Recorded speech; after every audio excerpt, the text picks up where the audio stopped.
order. Please rise and if you can, face the flag and move your hats for the Pledge of Allegiance. I pledge allegiance to the flag of the United States of America and to the republic for which it stands, one nation, under God, indivisible, with liberty and justice for all. The school board will convene to executive session tonight to consider the employment, promotion, and compensation or performance evaluation data of any public employee over which the governmental body has jurisdiction or exercises responsibility under Wisconsin Statute 19.85, C, considering the volunteer baseball coach, an assistant soccer coach, a volunteer soccer coach, custodian, and dishwasher. So, welcome everyone. We have some presentations tonight. We'll begin with the 5th graders and their Trees for Tomorrow presentation.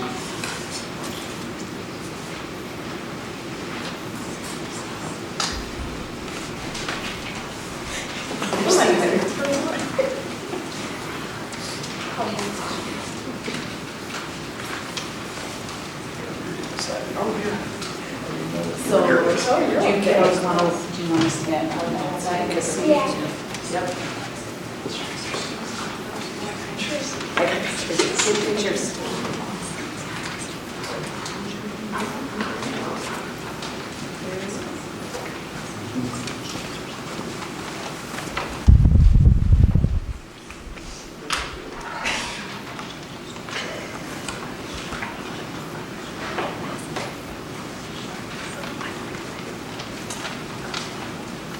Hi School Board, today we're going to be talking to you about Trees for Tomorrow. My name is Jameson. My name is Laura. My name is Olivia. And my name is Brooklyn. And we actually have a video from Reed LeClaire as well, but he's not here. Well, and he's first. My favorite part of Trees for Tomorrow was when we went down to the lake and got our nice big canoes, and we got to pick our primers, which was also pretty cool. When we went to the lake, we didn't really want to tip because you know, we took 30 minutes on how to not tip while you're in a canoe. And also we saw a bald eagle that like smacked and just clawed a fish, and the fish didn't even have a chance because, you know, the bald eagle was too fast. We learned how to navigate a canoe and use teamwork to not drift out to the middle of the lake.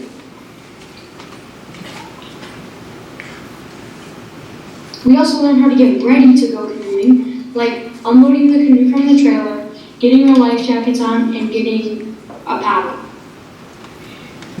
We also did a night hike, a compass hike, and teamwork activities at Trees for Tomorrow. And we also held a snake and a turtle. We learned how to use teamwork to succeed in the wilderness. My favorite part of Trees for Tomorrow is when...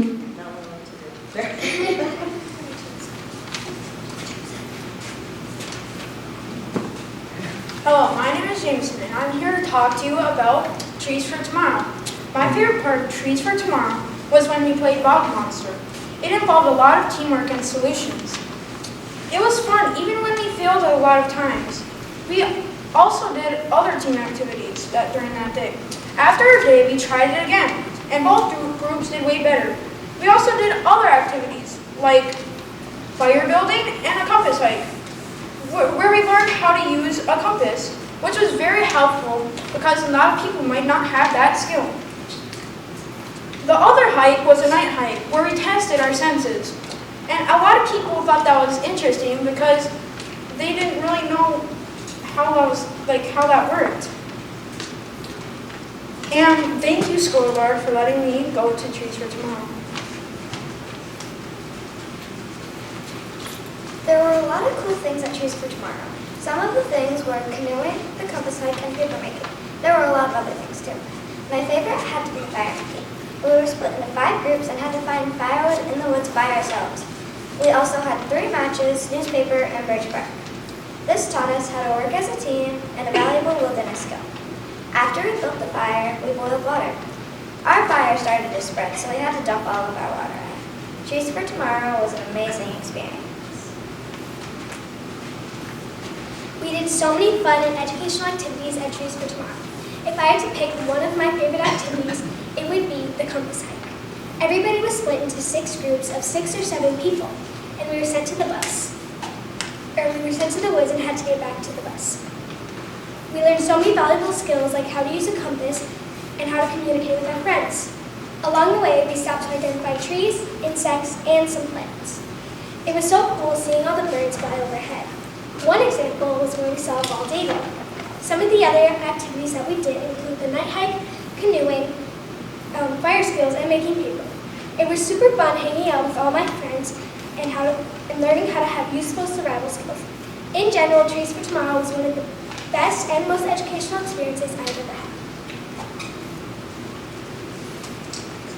We did so many fun and awesome things at Trees for Tomorrow, like team building, going to a bog, and a lot of others. But out of all of them, my favorite part was the compass hike. We got sent out to the middle of the woods and had to try to get back to the bus using only a compass and a coordinate. We got sent out in groups with one teacher and all the kids had to do the navigating. My group even got to have Sour Patch Kids on the hike to keep up our strength. All the activities were awesome. We learned a lot, like how to make a fire, how to help each other, and we had so much fun. I wish that we could go back and do it all over again. Thank you, school board. Do you have any questions? I got a question for you. Yeah. So tonight, later in the meeting, okay, we have a proposal to send next year's 5th grade class to Trees for Tomorrow, okay? I presume it's the same program you did this year, right? So if you were sitting on the board, would you recommend that we let next year's 5th grade class go to it? Or should we keep them here? Yeah.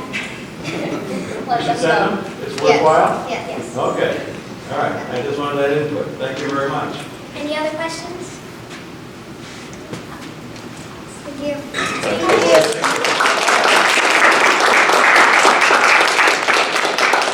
Thank you, 5th graders.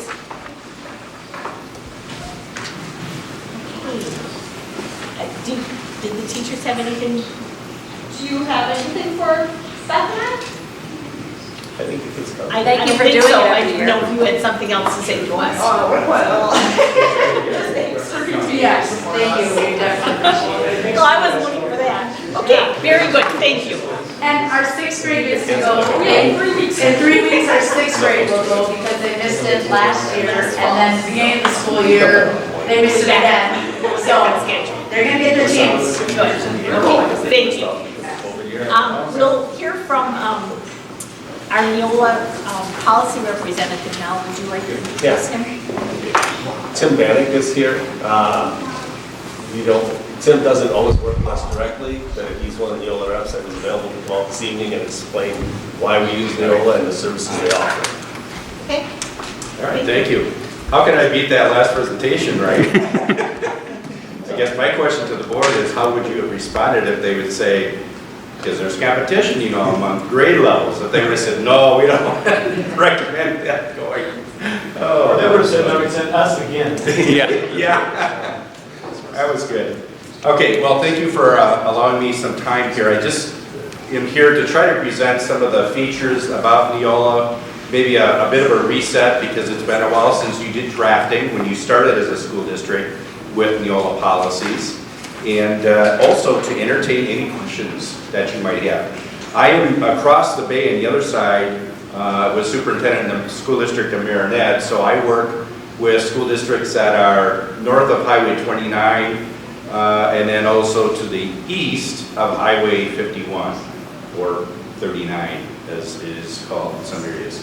So here we go. What is Neola? Neola actually began in Ohio 40 years ago, and that's why that weird name, Neola. What in the world does that stand for? Well, it is Northeast Ohio Learning Associates that they initially started with. All kinds of different educational consulting services that they started with, but then they grew into more of a specialty, just like the medical profession that we were talking about earlier, and focused really on policies and administrative guidelines and accompanying forms. So we work with over 1,000, it's over 1,540 school districts in 6 different states, Wisconsin being one of them. So over 30 years of service here in the state of Wisconsin. We have 6 offices in Wisconsin. Policies specifically for Wisconsin are written or approved by Davis and Kielthau these are attorneys out of the Green Bay office. And I have a little asterisk there because I understand that you as a board were utilizing Davis and Kielthau for legal counsel a number of years back. So that same law firm is actually scouring all of the new laws that come out at the state and federal level. And then they look at the policies that school boards across the state of Wisconsin have and ask the question, what do we need to do to change the language in those policies so that the language aligns with the law? That way you can be assured that your policies are aligned with the most current laws. We also use the second bullet point there, Pattison, Renning, Lewis, and Lacey. They also are out of the Green Bay office. And then staff counsel of Neola as well. By the way, if you have any questions as we go here, just let me know. In 2016, we started a new partnership with Board Docs. Board Docs is a digital company. I don't know if you can see the small print there, but it says your paperless governance solution. So when you started, you probably had piles of paper that were 2 or 3 inches thick of all these different paper copies of policies. And every time there was an update, there'd be yet another 1 or 2 inch pile of paper. That was very cumbersome. Pages would get lost or torn or who knows. So our president at the time said, we really need to move into the digital age with Board Docs. So we are actually 2 separate companies, but we work together. And I don't know as a board if you're using Board Docs directly or if you are, I'm not sure. Or it's on our website. Do they have Board Docs access? on our website?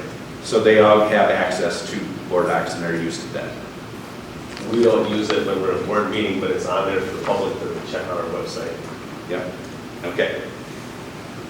Then Wisconsin districts. Out of the 421 school districts in the state of Wisconsin, Neola represents 294 of them. And that number has grown very, very rapidly, even though we don't even have a sales force, no sales department. All of the associates, like myself, are retired superintendents, so we know a bit about school operations and school governance. So we are the ones really that are getting calls from other school districts saying, hey, we would love to hear more about this policy service that you provide. That's the way it works. We really don't actively solicit. And then the reason why we have grown so much since 2013, almost 200 school districts in growth. Number one there, increased velocity of state and federal law and rule changes. I'll tell you, if you're not a trained attorney, it is really, really difficult to keep up on all the law changes that are going on, whether it be at the state or federal level. Having a service like ours where we have trained attorneys scouring through all these new laws and making the needed changes in your policies gives a peace of mind to school boards and the broader school community.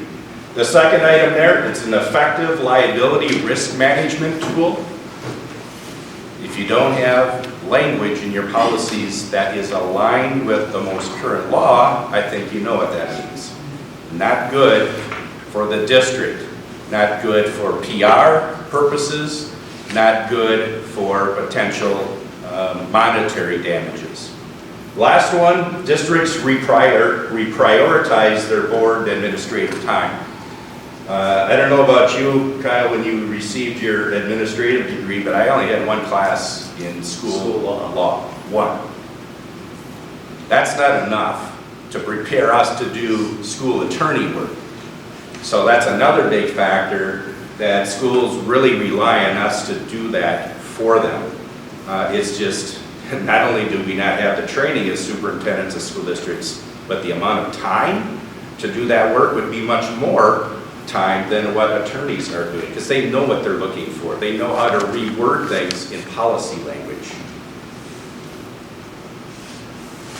Your school district, you've been a client since December 2007, so thank you for that.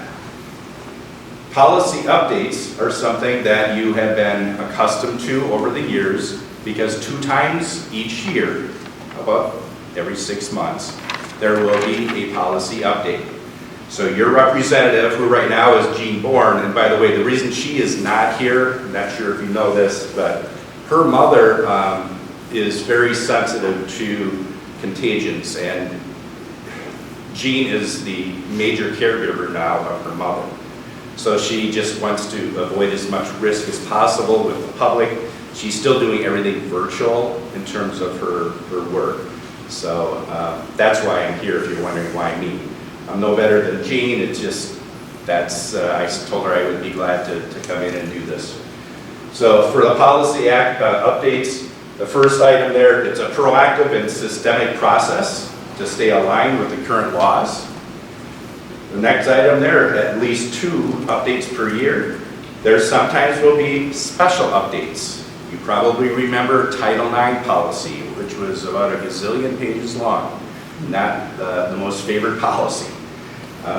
So every once in a while, the federal government especially will come out with some mandate where you have to have a policy in place. That was one example where we had to push out a policy that school districts had to get on the books, get the board to approve it.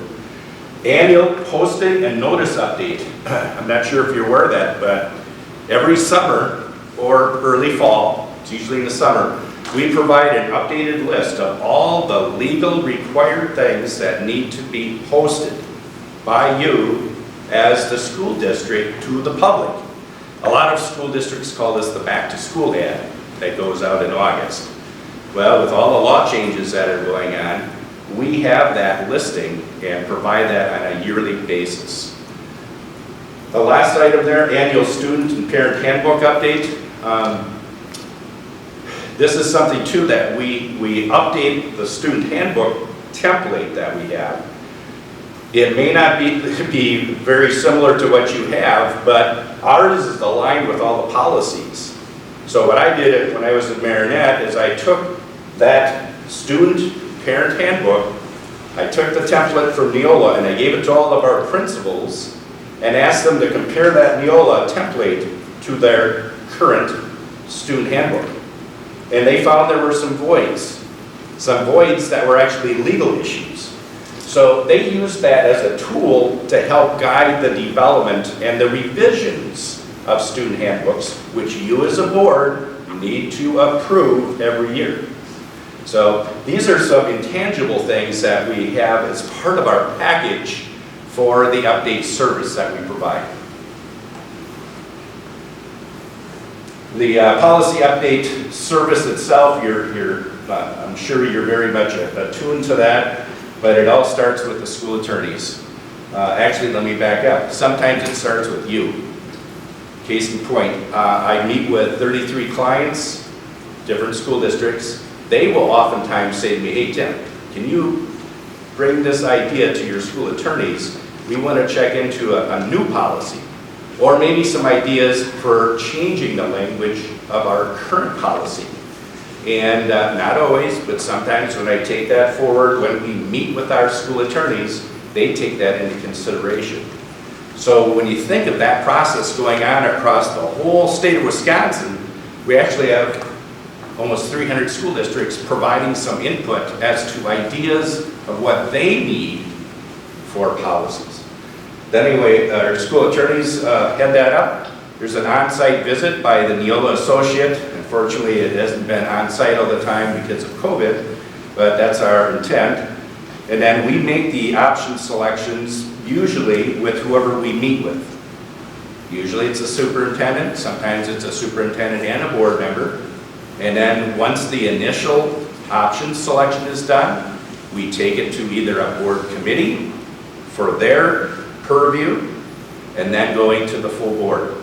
Now there are other variations of that, but that's a typical process as to how the policy proposal for the new language goes through the chain of command.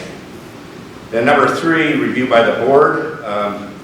Everything that is going to be changed in terms of a non-technical change like spelling or grammar, that does not need to be approved because you have a bylaw which allows Kyle, your superintendent, to make technical corrections as long as he informs you what those changes are, but he doesn't need to have you formally approve them.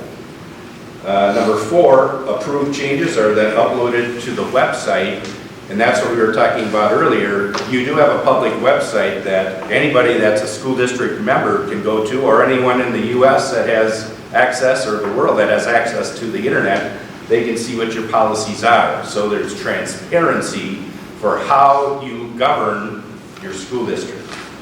And that's a very important factor, especially in today's political climate.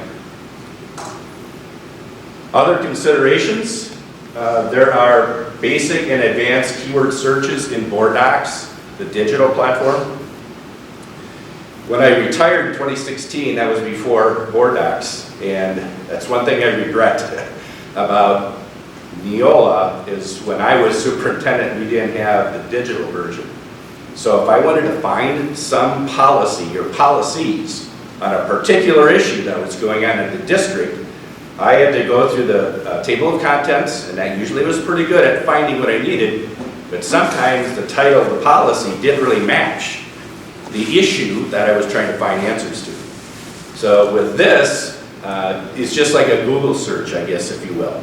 You type in a few keywords or one keyword, and boom, here comes the list of policies that all relate to that particular issue.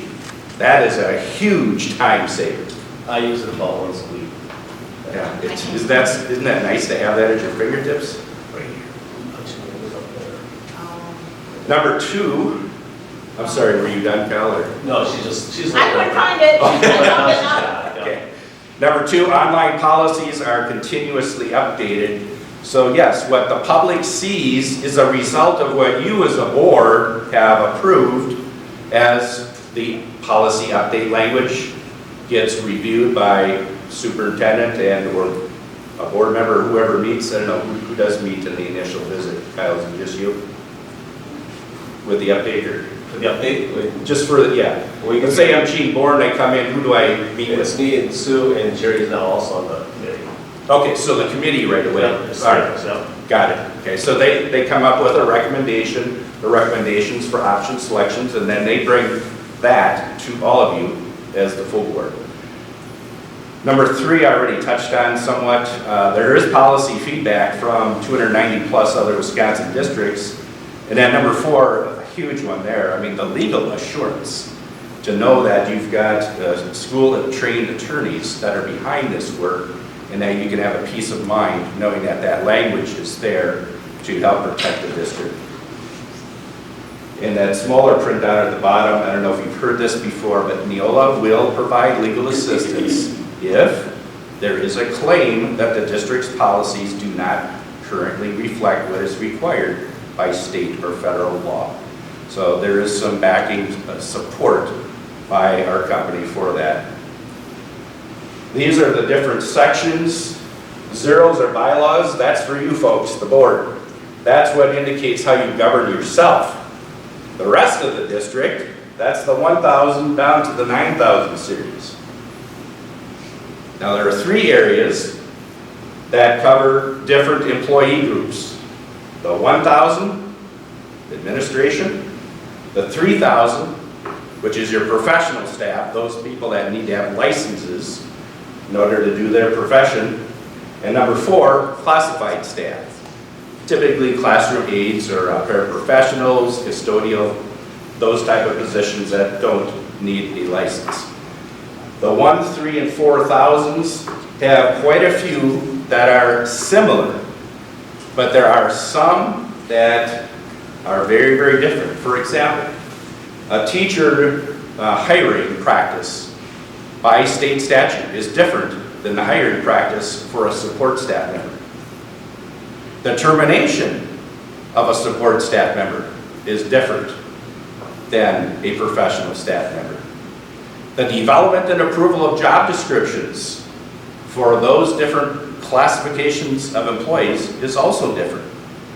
So I wish I could say that the 1,000, 3,000, and 4,000 are all the same. They're not. There are many, I will have to say that. Many are the same, but there still are some distinguishing differences according to the laws that our school attorneys felt it was best to segregate them into these different employee groups. Now this slide is a bit rhetorical. You've already made the decision as a school board because I'm not here as a sales pitch. It's just kind of a refresher as far as what our services are all about. You've already taken the proactive side. You are going to make sure that there are legally aligned, abundant policies to properly address unexpected or extraordinary situations.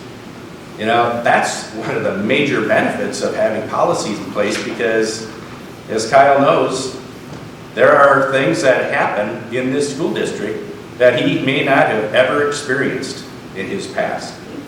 So what do? You look in the policy manual. Is there something there to give some guidance? That's why it is important to have the number of policies we have. And I know I've had clients say to me, you know, you got 420 policies. Why so doggone many? Well, that's the reason. You likely don't have that many because some of the policies maybe just don't make sense. And most Neola clients don't take every policy that we have to offer. But I'd say most districts do take around 80 to 90% of every policy template that we have. The other alternative here for this slide was used for clients that are just looking to get the service. But I know of some school districts that have done this, the second option, the reactive, and it's not pretty. You know, that's when a board develops policies in response to some critical negative incident. And that's not good. I know you all can understand the negative ramifications for that. So with that, that's my spiel. Do you have any questions? They look at me. Yes, sir. I have a couple questions. First of all, does every law have to have a policy? No.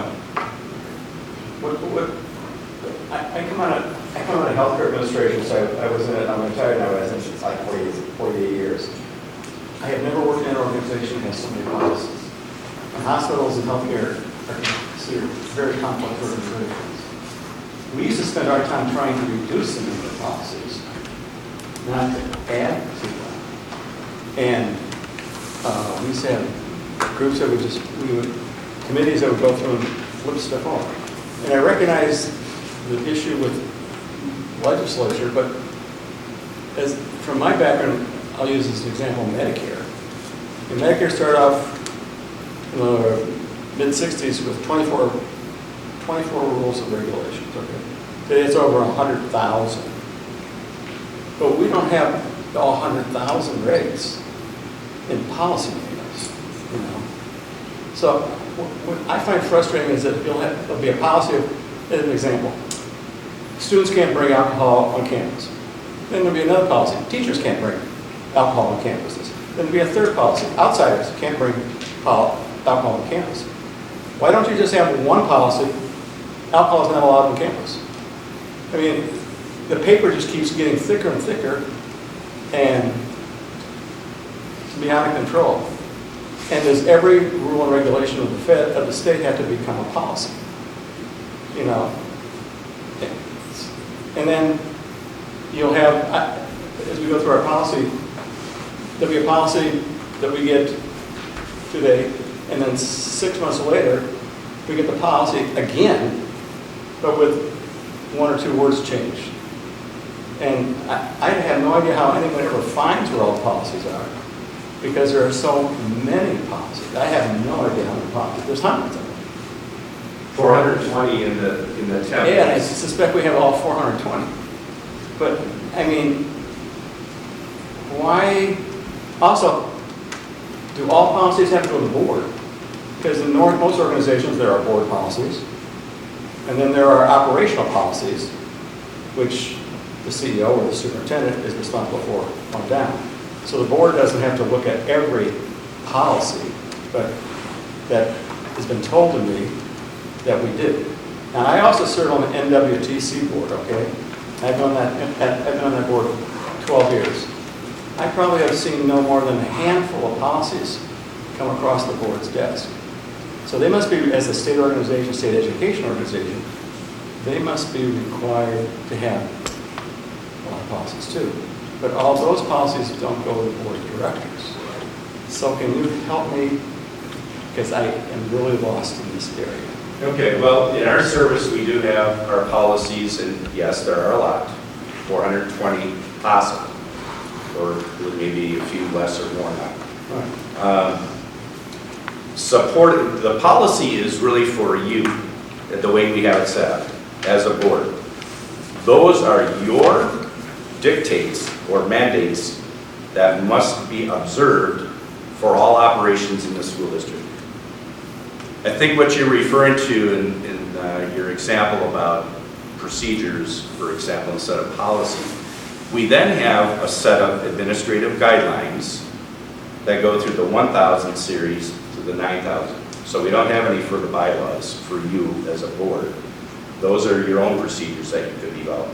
But the 1000 to 9000 administrative guidelines are really procedures. And they are there to support the operations of the board's policies. The administrative guidelines, unless the board wants to, are given, the authority is given to the superintendent to take charge of developing and approving those. So that's how we have ours separated, and then those guidelines have forms that are templates to use for many, many different issues that come up in the operation of a school that you can use for your own office in administering forms, collecting data, and etc. So Tim, the way we do it right now is if it's a technical change or a grammatical change, I change it and I put it in my report to the board that these policies were updated for those reasons. The other ones come to the board as having been reviewed by the committee, and then they check it twice. We have it 2 meetings, and then they approve it the second one for the final review.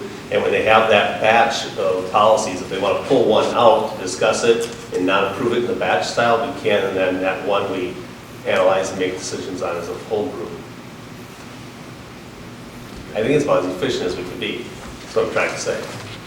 Yeah, the technical corrections are very, as you were saying, 1 or 2 words. Maybe there was a misspelling, maybe there was a different word that didn't change the meaning of the policy, but it still was something the attorneys felt would enhance the value. So again, help me understand though, like, I'll go back to my alcohol one.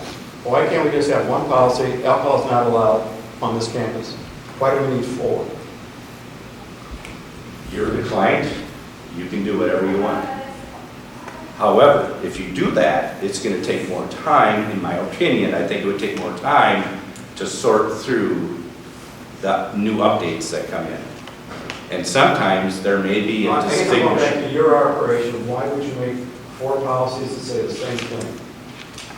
Because in some cases, among those different groups that you listed before, there are some legal issues that need to be disaggregated between the different groups, whether it be students or whether it be professional staff, support staff, administration. So you couldn't have just one policy that says this is not allowed, period. So that just applies to everybody. Again, you can do that. You're the client. We will do whatever you would want. I'm just saying that it would likely be more time consuming by going a different pattern or route when every 6 months, a new batch of policies comes in. So now you have to review, and now the Neola warranty is no longer standing behind that if the district is going to have district-specific or customized language. And combining policies together into one of different employee groups and students, that would be more risk on the district's part. So basically what you just said is you don't won't back the organization if we change anything further. No. So therefore, I should just really shut up now and just take every policy that comes down to the planning session. We gotta do it. No. Because if I change anything, I've just now torn up our warranty. Well, let me give you one example of what another board that I know of that has brought a concern, as you just brought up, how they deal with that at the school board meeting. So let's say you have 3 policies, 1111, 3111, and 4111. Okay, so that's your administrators, your teachers, and your support staff. They have one reading. They look at one of those policies, if all 3 are the same, but they're not always the same, that's the tricky part about this. But if they are all 3 exactly the same, they read them as this is just one policy, rather than 3 individual at the approval. If you're looking just to speed things along at the board meeting. They read the whole policy at the meeting? No. No, reading of policy. No, that would be going out in their board packet. Which we do. Right. That would be going out in their board packet. Right. And the inference is when the board members receive that, they would see those 3 numbers, meaning that they're all the same. And in fact, Kyle, have you ever shown the summarized version? It's like a sentence or a short paragraph that describes the changes for each policy. When the board gets it, they get it with the bolded items and with the box that we get selected, so they get the whole thing. We don't get them the short version, no. Okay. Because on that, I can show you that when, you know, I can call you tomorrow or whenever. I can show you where to find that. And that, what I'm explaining gives an example of that. So it has a paragraph and it'll say, okay, 1111, 3111, 4111, they're all basically the same. One paragraph, that means you got 3 policies that are all the same. That's just an easy way to set the framework when you get that summary to identify, we can streamline this in our review process. Now, if the policies are different, it'll have 1111 separate from the 3111 because there must be some law that makes it important to have them separated because there are different statutes regulating that particular policy. So does every law have to have this policy? No, if that were the case, there would be probably millions. So how do you discern which laws and policies and which don't? Our school attorneys have been asked that question by us as representatives Never asked to an attorney school about districts. And the usual response that they give is they try to take the things that are the most urgent and the most common. These attorneys that I expressed work with us, they don't just work for Neola. They also work with school districts in Wisconsin as their legal counsel. So they hear about different issues that are popping up, and they either say, you know what, this is pretty extreme, that we better get a new policy, or we better look at the current policy and we better revise it because this is what they learned when they worked with other school districts on legal matters. That's how a lot of this occurs. And the other thing is, we have 5 other states. So sometimes some of the things that might happen in another state triggers a response from the Wisconsin team as far as, is this something Wisconsin should also be looking at? So again, you're broadening the scope to see whether or not this could help our Wisconsin clients as well. I think, Tim, too, it would be safe to say that in our situation in the public schools, we're dealing with public dollars, which presents a different dynamic than in a private enterprise. And we're also dealing with minors. And I think it's important that we have those legal safeguards built in for those 2 reasons especially. Yes, confidentiality is a big one, especially with minors, all the special ed laws, yes. You know, it would be a lot easier, wouldn't it, if we only had 30 policies. But would that be doing justice for our students, our staff, and the community at large? Our attorneys think that it would be selling them short. Any other questions? I have to, do we use the student parent handbook template? We haven't, no. And do you use the administrative guideline templates? Administrative guidelines. No. Anybody have anything, any other questions for Tim? I would just follow up with Pat's response, not yet. He and I were talking earlier, that may be something that would be the next step, if you so choose to do that. Just a curious question. Are those add-ons to the service cost, or are they're included in the package? There would be no additional charge. For where your status is right now, no additional charge. Thank you so much for coming out. We appreciate it. You're welcome. We will hear next from the science department.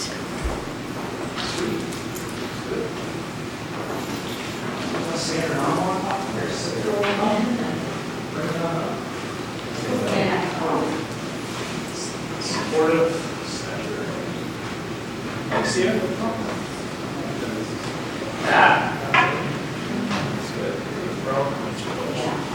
Tim, I do want to thank you for doing that. We appreciate that.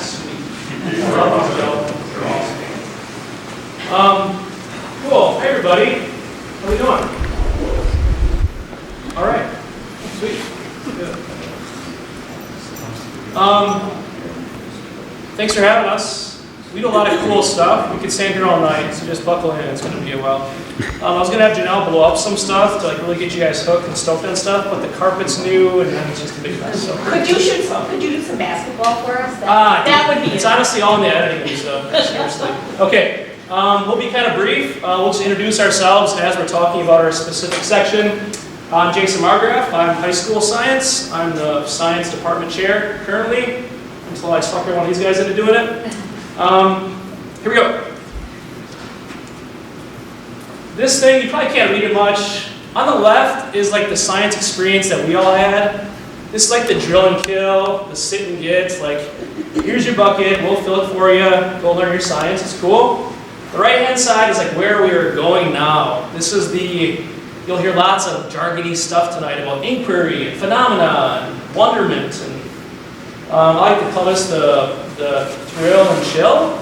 We fire them up about something, and then we give them the work, and we just kind of relax. We're like, get to work. Here's your bucket. Here's your tools. You fill it. Okay? Just so you know, you'll hear this stuff coming up tonight. That's kind of what's going on. It's been about 10 years, probably, since we've had this paradigm shift in like the pedagogy, how we teach science. You'll hear about NGSS a lot tonight. When you hear that term over and over and over and over and over and over again, this is what it is. Okay, it's a 3D model, right? We have the science and engineering practices. This is how scientists do stuff. Then we have the disciplinary core ideas. That's the content standards that we're kind of familiar with. And then the cross-cutting concepts, again, this is stuff that we're going to see in really all of our curriculum, whether it's here in other math classes or engineering or stuff in Dale stuff or in tech or whatever. So that's that. We'll pass it down the line. We'll just do our levels and we'll talk about how it's working for whatever. I do want to encourage you guys, if you have questions during this, I hope we can talk to each other. Hope we're not talking at you guys. So just let us know. You talk about stuff now. I'm Beth Ricola. I teach 5th grade science, actually. This is Megan Horvath who put a slide together for our K through 2 kiddos. And a lot of, again, their lessons are developed around NGSS. And it's really aimed, again, to create wonder and excitement about the natural world. So again, it's not a scripted lesson plan. It's not a scripted, here's what you're going to do, here's your materials, like Jason said, here's your bucket, and this is what you do step by step. But it's really just, giving them the materials and their discovery, which is a lot of fun. They explore the world around them using lessons.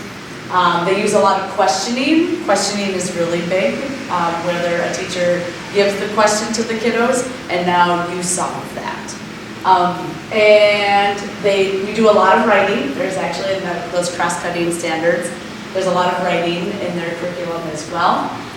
I'll explain a little bit more. Megan has they began to use the CER model. I'll explain that a little bit more in the next slide.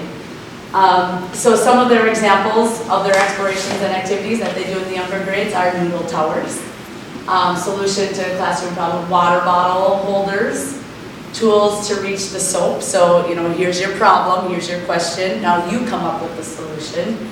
Snowball launcher, forest shelters, unit projects, observing weather, building ramps for motion, observing plants and animals in nature. So those are some of the activities they do in the younger grades. In 5th grade, and I should also say their curriculum, I'm sorry I should tell you that, is Houghton Mifflin Harcourt Dimensions, which is the same curriculum we use in grades 3 through 5. Our lessons again are developed around NGSS, and they're really designed to create wonder and excitement. About 5 years ago, do you remember, we went to CISA, and there was a guy there by the name of Paul Anderson. Do you remember going to that? Did any of you go to that? All right, and he was like this big guru from Bozeman, University of Montana, Bozeman. And he said the biggest thing that you can do for kiddos is just to create wonder. And he brought this wonder stick with him, and it did something when he moved it, and he never told us how it worked, but that was his goal. It's like, your goal is to create wonder in kids, and then, it kind of leaves teachers a little bit vulnerable because we don't always have the answers to all of those questions, but it gets kids interested and excited. So we moved away from, like Jason said, our scripted step-by-step experiments. I know, like, we would get, our scientific method of, we created lab reports. What was it? All the lab reports we did, right? But here's step 1, here's step 2, here's step 3. And we moved more toward using a CER model. So the C stands for a claim, the E stands for evidence, and then the R for reasoning. So C stands for what? claim. Claim? Claim, yes. So the students make a claim. So that's their hypothesis, right? In the old days, they make their claim about a question or a wonder that sometimes they come up with themselves or the teacher presents to them. And then they design their experiment then to support their claim, to prove their claim was correct. And then they gather the evidence. The E is evidence, so that's their evidence gathering to support their claim. And then after their evidence gathering, they reason with all of it. And they decide, okay, did my data support my claim or did it not support my claim? And a lot of times they want it to support their claim because they want science to be nice and black and white, and that's not how it works, and that really bothers them sometimes. But we try to tell them that's what a scientist does. A scientist doesn't create the perfect, get the perfect experiment done the first time through. So that's a big learning process for our kiddos. Some of the examples that we do with our claims, evidence, reasoning is 4th grade. They are asked to create hearing devices. So they're given tools and said, okay, you create the best hearing device you can. 3rd graders design a way to walk on air. So they're given, that's balloons and tape. They're giving things to see if they can walk on air. In 5th grade this year, we grew some plants in the greenhouse, and then we designed an experiment to test what happens when some basic need is taken away. So what happens when water is taken away, what happens when air is taken away, or sunlight. So those are different things that we've done in our upper elementary. Assessments, so you're going to see our assessments with NGSS use words like model, support an argument, measure and graph to provide evidence, make observations, represent data. So it's gone away from the, here's your memorize these science concepts and then we'll test you on it. So it's gathering information and learning how to present that information, how to graph it, how to put it in a way that supports your claim. And then those science concepts are woven into those investigations. And modifications to lessons can happen if we see that students aren't really getting that big science, topic or that science concept. We can go back and work those. That's what we do in our upper elementary.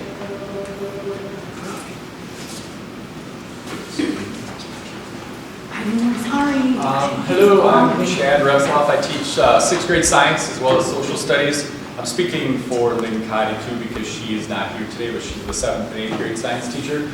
And basically it's just a continuum here. Kind of we're bridging the gap between what Beth and the other elementary teachers do through high school, getting them to explore different phenomena, real world situations, and have them do different trials and tribulations. Like right now, well, you can actually see it. We're talking about plate tectonics and earthquakes, and so they're responsible for building a structure to withstand an earthquake for about a minute long. And they've been going through this build stage for about a week, analyzing the engineering process behind it, making various prototypes and changes to them based off of some things that they've noticed about their own little tests and things. And then they go back to the drawing board and they continue, and tomorrow we'll actually do the final test. But it's just getting them to look and realize and ask questions of the world around them, and then build, like Beth was saying, claims or hypotheses that they want to explore and tackle, and then we go from there. So some of the stuff that I use in terms of data would just be different tests, pre-test, post-test, starting blocks, which are kind of warm-up questions at the beginning of class, exit tickets to make sure that they're understanding kind of what we did. We're getting just basic feedback about how they felt like the build went today. Reading scores as well, I take a look at those specifically to kind of gauge where students are. So when we do have reading materials and stuff, it's suitable for their age level. And then map scores as well as any sort of other informal assessments. Then we use HMH or Houghton, Mifflin, Harcourt in addition to that. Lynn is just, again, continuing on what I do, getting them, let's see, exploring phenomenon, there's that word again, questioning, modeling, collecting data. She deals with a lot of the life sciences, so they're doing, I think a big one they do is water quality testing, air pollution, those types of things, and getting them to explore questions on their own to drive their lab experiences. Like Beth was saying, instead of just doing the traditional, here you go, it's to follow step 1, step 2, step 3, here's some questions to follow it up with. It's putting the thinking process and the drive and the learning in their hands, and then us almost being facilitators behind that. So I'm short and sweet. Perfect. Nailed it. Thank you, Chad. You're welcome. I'll talk again before we turn it over to the brains of the operation over there. Here's just some pictures from Mrs. Lynn's lab. I know that she did a really cool flower lab with these kiddos. Again, having them kind of do this exploration on their own. They're tasked with this idea, and then they come up with some ideas what function. Oftentimes we have this experience before a label, where they're doing this stuff before they're even told what this stuff is. So they can start to have some of their own ideas about what they're actually looking at. Effective. Briefly about high school stuff. These are just our classes offered. If we're curious, it's a pretty extensive list of things that we make available for our kids. Considering that it's just 2 bodies, and Lynn does teach the environmental science class, but Janelle and I do have all of these offerings available. It's great in a small rural district. I think we provide our kids with a great opportunity for a lot of upper level classes and a bunch of really good introductory stuff too that can get them on whatever path they choose. Our curriculum is more varied. We have a lot of really important vetting that went on with our last choice in our curriculum. So we have it from different publishers. We have McGraw-Hill, we have Savas or Pearson. We've got the HMH stuff that these guys have as well. But it's all kinds of stuff. These days, science literacy is not just a great textbook. It's about online stuff, it's about lab stuff, it's about giving access to kids to all kinds of different technologies. Okay, so those are our offerings. They make cool stuff. Data, we're not blessed with the reams of standardized data that ELA and math have. That's standardized aligned. Standards aligned, excuse me. We have stuff like Aspire and ACT, which is cool, but it's actually not aligned to our standards at all. This is not NGSS assessments. We do use that data to inform our data retreat for ACT, where we prep our kids to do really well on that ACT test that they take their junior year. And it's one reason that we're probably the best performing school in the county almost every year. So it does work for us, but it's not, again, aligned to our standards. We have like near constant formative assessment. We're always on top of our kids and where their learning is at, and we then can change our stuff on the go to fulfill those needs. We have really cool adaptive curriculum too that is online, which is awesome. As kids are doing assessments, whether it's formative or some of my online programs, the programs can figure out what the kids need help with, and then it generates more things for them to work on to address their specific needs. So that's a zillion years ahead of where things were historically. So that's a really powerful tool because it's instantaneous. It's not like take a test, get it graded, get it back 4 weeks later, and then figure out, oh, I should have done that differently. It's like real time. Our students also work with a lot of data as well. Of course, we can just talk data all night, but I did want to point out, this is from a bacteria lab. Here's Mr. Licky's keyboard. There is 12% coverage of the Petri dish there after day 5. Not bad, Kyle, it's a pretty clean keyboard.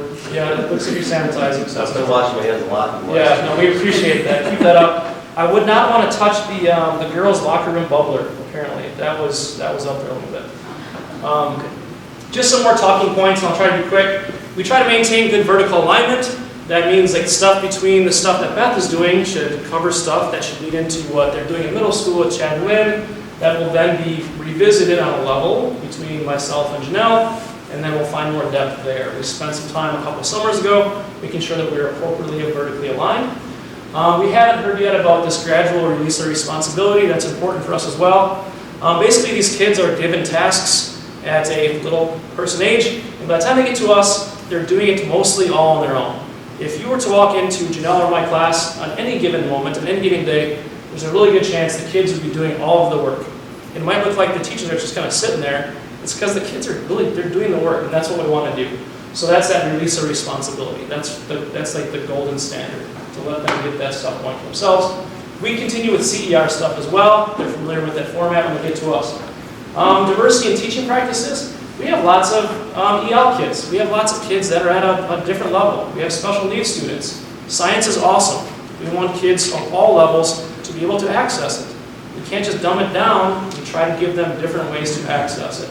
And we have a means of doing that through different types of assessments, labs, hands-on stuff, for all the different types of learners we have.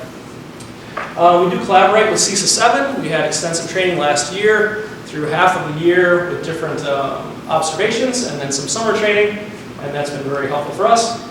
We have been working with math to fill some of the COVID gaps. We have lots of chances for math and science, and we take advantage of that now and crank it up even more to help fill some of those gaps that we have because of our pandemic time.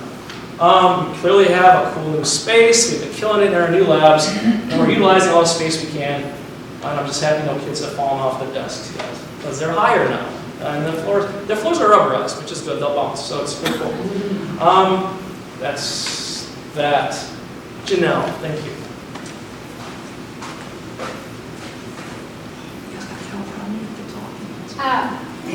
My name is Janelle Hollingshead, and I'm a high school science teacher. And this is a list of the engineering, science, and engineering practices, which meaning what we want our kids to do. So there's content, and then they interact with their content through these things. And you can see that my room is not like a lecture at the front with desks all facing forward, it's a circle. And I sort of mediate where I am. Like 9th graders, I'm like in the middle of the circle, and like I just edge my way out and out and out and out and out. And then, my physics class, sometimes like they're like, go in the hall, we need some space. Because they want to be with each other, figuring out the problem together. So instead of giving them the question, they're creating the questions. They'll dive into something they've never seen before, and it's really hard for them to like start to put something on a whiteboard that they're not sure is totally correct, and to be okay with that. And to realize that brainstorming is where we just put our ideas out, don't worry if it's right or wrong, it's okay. And then they start going, well, why do you have that there? And why did your lab turn out like that? And why did you divide there when I multiplied? And they start to really learn how to solve problems together as like a unit. And that the point is not necessarily to memorize lots of vocabulary words. The point is, can I have the self-esteem to jump into something I've never tried before and give it my best shot? Can I be secure enough in myself to show my ideas and not worry if they're right or wrong? Can I listen to my peers? And can I form very well put questions so that we can figure out what you think and what I think and the difference between that? And can we form this model together? And basically, I teach science the way it was historically created so they can literally discover science the way it was discovered. It's so exciting. I love my job. So, you know, analyzing data we do with our whiteboards. Why did your data say that? Why does your data say that? Constructing explanations. Well, maybe your data says that and my data says that because. Engaging in argument from evidence. Well, I think that I might have a good idea here because my evidence from my lab, and I cite the evidence, supports this. And then communicating information, just what you know. So we always start with a presentation. So they are doing public speaking every day. There's a presentation every day, a group presenting their ideas. So all that to say, here's some pictures of the stuff that we've been doing. Here they had the problem, they had to drop an egg and have it survive. And this was after like a concept where we learned about horses and fishes and bulls. Okay, if something pushes this egg, how can it survive?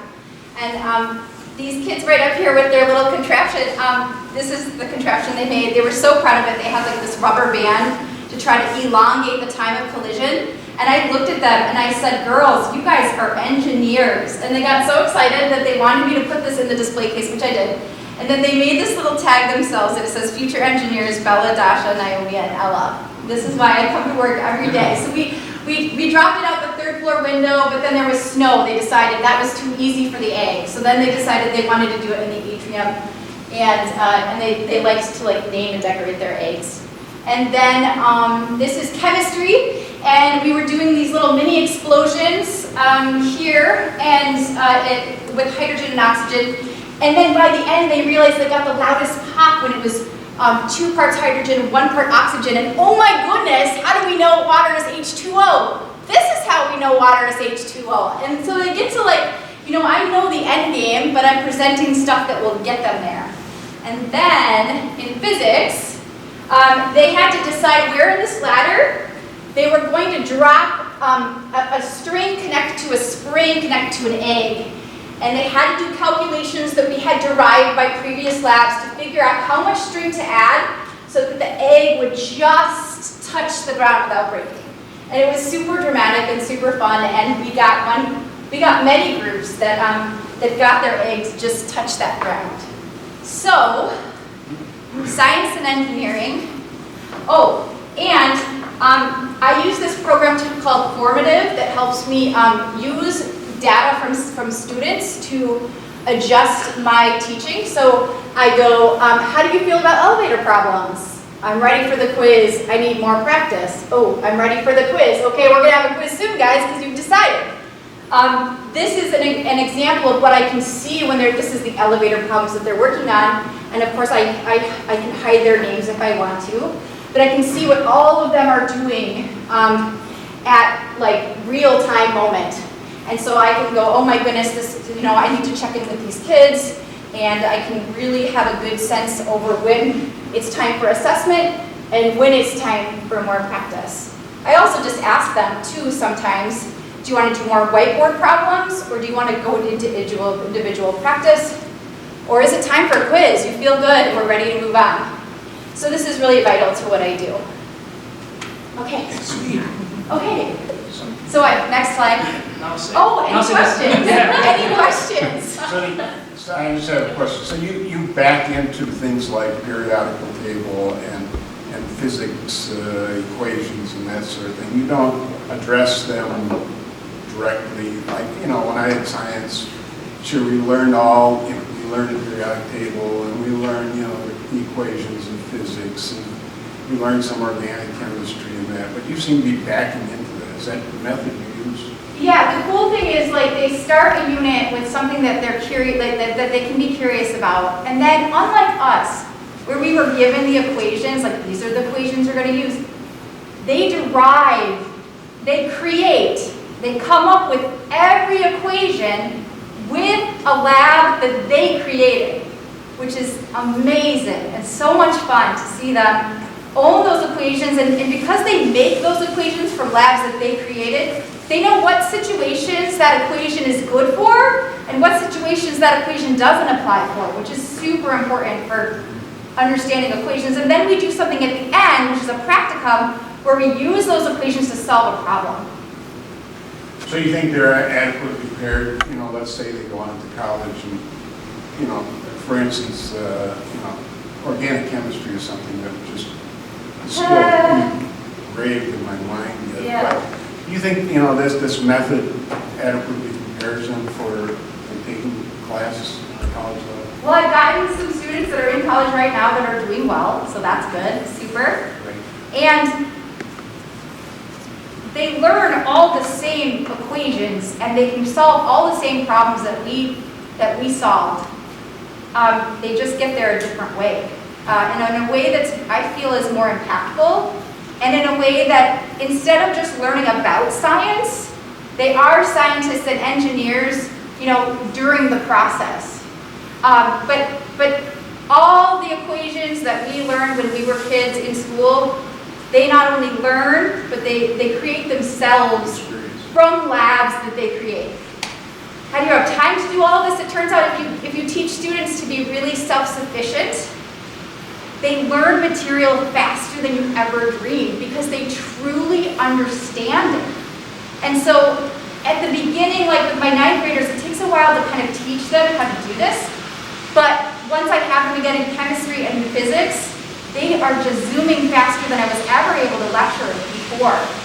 And it's a really fun way to do it, I think. And I think impactful and permanent. Like when I have kids back like the next year, they have 80 to 90% retention of what they learned the year prior because they figured it out all themselves. So I'm not reviewing with them when I see them the next year. We're just continuing forward, which I like. I like the permanent part of the learning. That makes sense? Yeah, because I think, memorizing, for instance, a lot of chemistry is just simply memorizing. Yeah. And, I've forgotten all It's of it. out the window, right? Most Right. of it. Right. Question. I was an old biology teacher. I taught biology for 2 years in high school, and then I realized I wasn't good at teaching, so I didn't do it anymore. So this is totally different. I suspect that many of the parents were taught biology, chemistry, physics in the standardized way. How do we communicate to the parents so they have an understanding of what's going on? Because if I was a parent, I'd be saying, excuse me, when are you going to learn about the nucleic acids and the DNA structures and all that stuff? And to just kind of piggyback on what Janelle's saying, they get to the knowledge for sure. But the difference, and we're so thankful that we can just get on Google and find this stuff anytime we want to, but we're just building the resiliency and the permanence and the memory by getting to the same stuff. So we do get to that, and I understand parents' concerns, because it doesn't look like what it looked like to them. But we do get there. And there is a place for some of that stuff. I still talk about vocab, we still go over stuff. They're still, they plug and chug on some things too, for sure. We just have a different route to get there. So that's where we start with that. I mean, the content gets there, and we still have access instantly to whatever we want on the Google machine. But we're breeding this resilient, scientific-minded, real scientists. And I've been doing my best to have newsletters out sent on a regular basis with pictures and just a description of what we're doing and what the kids are learning and how that happens. And also, I think the kids understand it and explain that to their parents. as well. And I think also, what was I going to say? Nope, I lost it. I lost it. But I do understand where you're going, just because the shift in math has taken that, it's taken a really long time. I don't want to say to train parents, but to get parents to realize it's okay. And they're still, it's hard for them to understand right now. We're going to get to the same end result. I'm going to teach them how to do long division and whatnot, but we're just going to take a few extra steps to get there. So it is something that I do think we have to work on is getting that information out to parents and training them. And I think one thing that challenges our kids and our parents really is our kids fail at stuff sometimes. And that's awesome. We want them to. We want them to make mistakes. Like historically, our best kids, they never made a mistake. We never made mistakes as the smarty pantses in our classes. But now our kids do what we want them to. And parents don't want to see that sometimes. They can't wrap their heads around the fact that our kids can make mistakes. Yeah, and sure. And we're still trying to develop those kiddos as they're coming up now. But as they matriculate now through the stuff that we're doing, they're starting to realize that failure is a good thing. So that's another paradigm shift. And just one last question. I don't know if there's such a thing, but the National Association of Science Teachers, is there data to compare outcomes in science, the knowledge of the various, based upon the way we're doing science teaching now and where we did? I think this must be like probably chapter 94, because when I was in high school, we were just starting PSSE physics, a new way of teaching physics. When I taught biology, it was BSA, biological study associated, a whole new way of teaching biology. So I'm certain there's another edition. Does anybody capture data to see if all this stuff works? I'm not assuming it doesn't work. I find it probably, as a student, I would find this much better than going home, memorizing gas laws. Honestly, I don't know that there's a standardized science version of what they had gathered. Is anybody doing any educators doing research to see? Yeah, yes. So the curriculum that I use is actually a non-for-profit curriculum that was created by an educational researcher and then high school teachers together. And they have this thing called, I don't remember what the name of it is, but it's the Physics Concept Inventory. And it was based off of all of the misconceptions that people had about physics when they graduated college with a degree in physics. And so this concept inventory was created based on that data, and teachers that teach with what is called modeling, we have been giving that assessment to our kids, and what often sells teachers to this method is they give it to their kids when they've taught traditionally, and then they change to this way of teaching, and then they see that their kids do a ton better because they understand the physics better with this method versus the memorization kind of way that we were often taught. We were given equations and we plugged and shoved. I mean, that's what we did. And you can do that, but it's like one guy said his dog can sit by he knows 3 different languages, so his dog can sit in any of these 3 languages, but it doesn't mean this dog understands those languages. You know what I mean? He just knows to sit when he hears that. And that's the difference. Instead of teaching kids, this is how you solve this problem, I'm going to show it to you, I want you to memorize it, and then I might alter it just a little bit, and then we'll say good job, versus you create that knowledge, you own that knowledge, and now you can be creative with that knowledge. It's just deeper.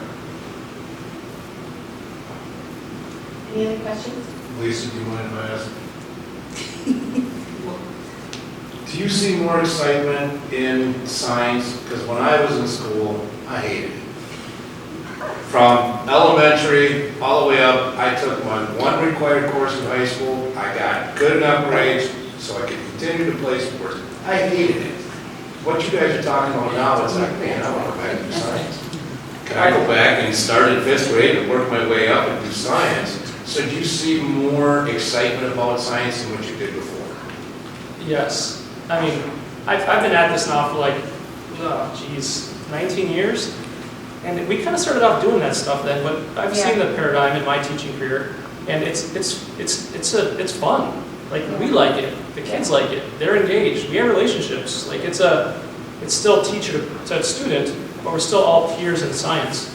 And it's definitely fun for, I think, most kids. You'll still have some grumpy ones, but you're gonna have those in anything. You know, going to the circus, so. My daughter is in Chad's class. I was gonna say, my son too. I teach science. I've tried to get him to like it forever. He hates science. I'm sorry, nothing against you guys as teachers. He loves you guys as teachers, but it's just not his gig. It's not his thing. But with that said, I mean, he's learning and he's doing well and he's having fun in class.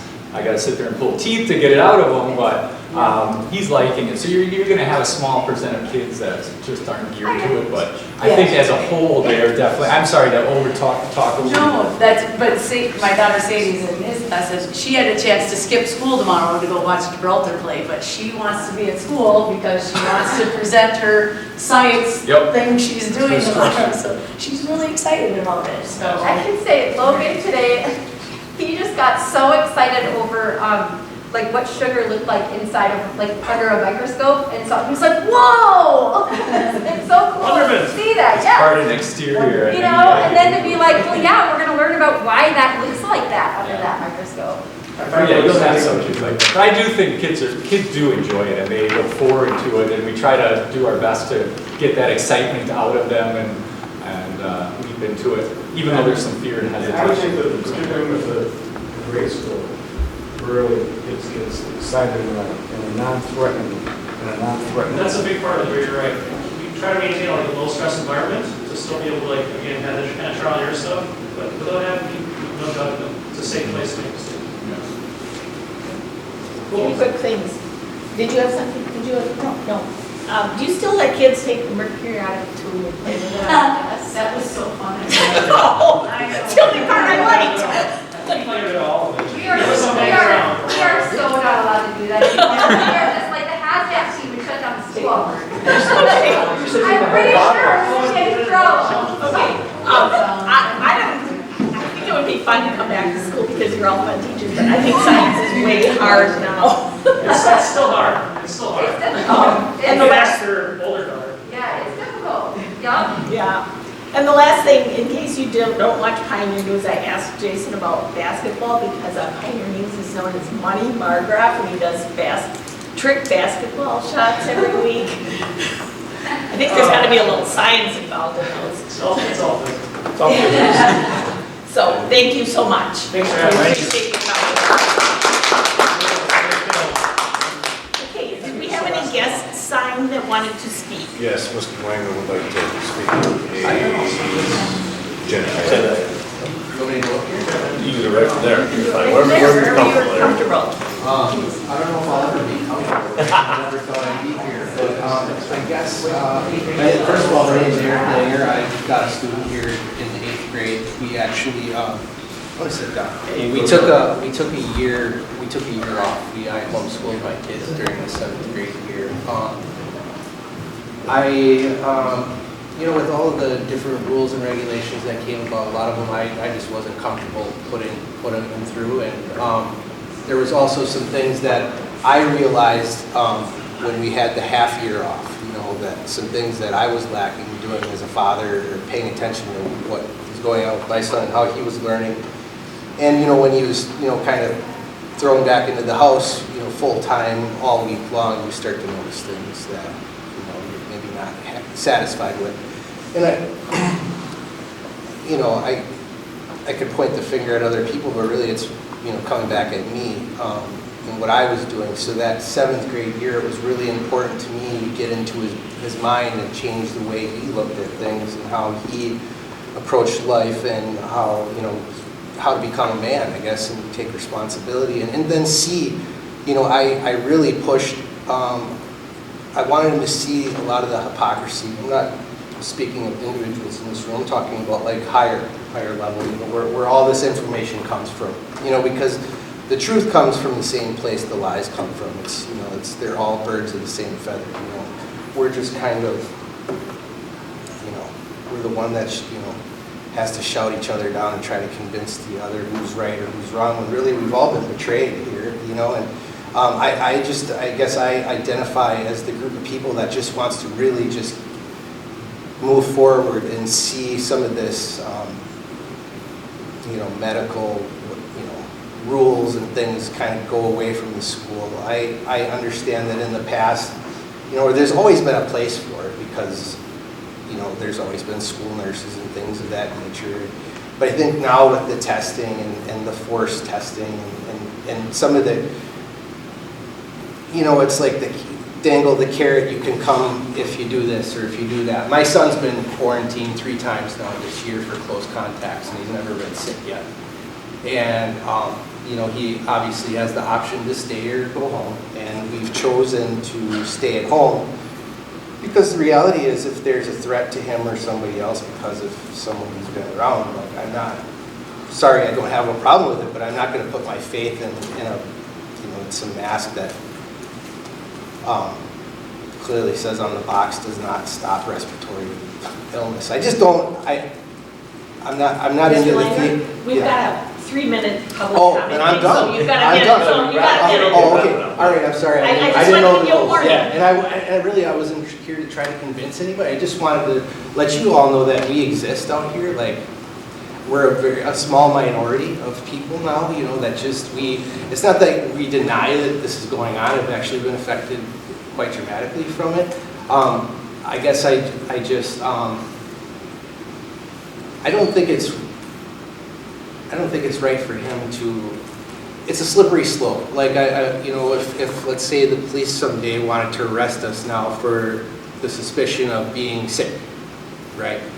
We live in a progressive world. Progress never stops, right? So, you know, if we're going to, you know, now, you know, quarantine people for the possibility of being sick, you know, we can expect down the road if we leave that, stay in our house, that will progress to something else down the road.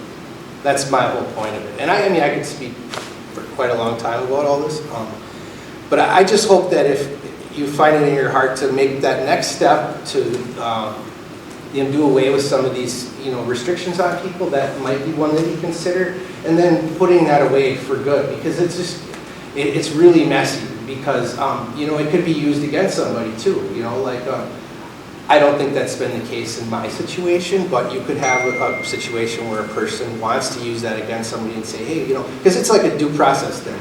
You don't get to find out who was sick around you. That's confidential, right? So you could have a situation where somebody, hey, so-and-so was sick around you and you need to quarantine. Well, you know, it gets messy, you know, and that's all. That's the only thing I want you to consider. And hopefully that's one of the next steps that we take away, and we just get back to like actual normal, you know, so that, you know, he doesn't have to have his education interrupted anymore. And that's all I really have. Thank you for the comments. Thank you. Thank you so much. I know I didn't say that I wanted to comment, but I just wanted a quick comment about the science. As a parent with your kids, they not only, because they're doing the trial and error and it's not always black and white, they're learning life skills because not everything is going to be black and white. And I know some of the kids struggle, and I've heard it from my son. There's kids that want the exact answer. They just want to be able to do it and be done with it, and that's it. But learning like this, you know, in life, there's so many choices. And I just want to say, I think they're all doing a fabulous job. And the kids are having fun doing it. Thank you. Thank you. Okay, we'll move to the consent agenda then. Is there any items anyone wishes removed from the consent agenda? Then hearing none, that is approved by consent with a donation of a Raybook grant for the elementary playground, I think it is, right? Right. All right. So thank you to them. We want to move item 9E up. Oh, I think that would be just fine. Would someone like to move? I make a motion. Is there a second? To move? Second. All in favor, say aye. Aye. Opposed? Motion carried. So then we will take up renewal of the intergovernmental agreement for the school resource officer program. Where would you like us? Here? Wherever you would like to, you can stand over there, you can sit in front of us, whatever you're comfortable with. We'll just go here. Good evening, everyone. I want to first of all thank you for the opportunity to speak. Working with Ohio, I have previously provided the contract and the proposal to renew. So I think Kyle wanted me here tonight just to kind of be here to answer questions that any of you may have.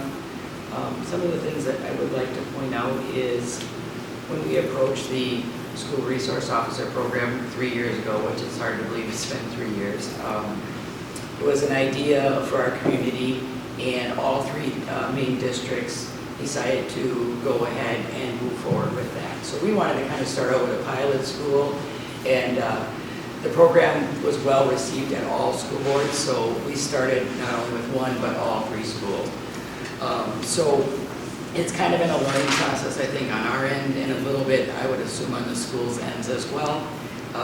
But with any project, the people that are involved in it really make it or break it, right? So I want to take this time to formally thank Mark. I know he's really committed to your school. I believe he's well liked, he's well received. He is a little gray, but he was gray before he got here. So the positive things that I hear in the community is that we're taking a different approach, right?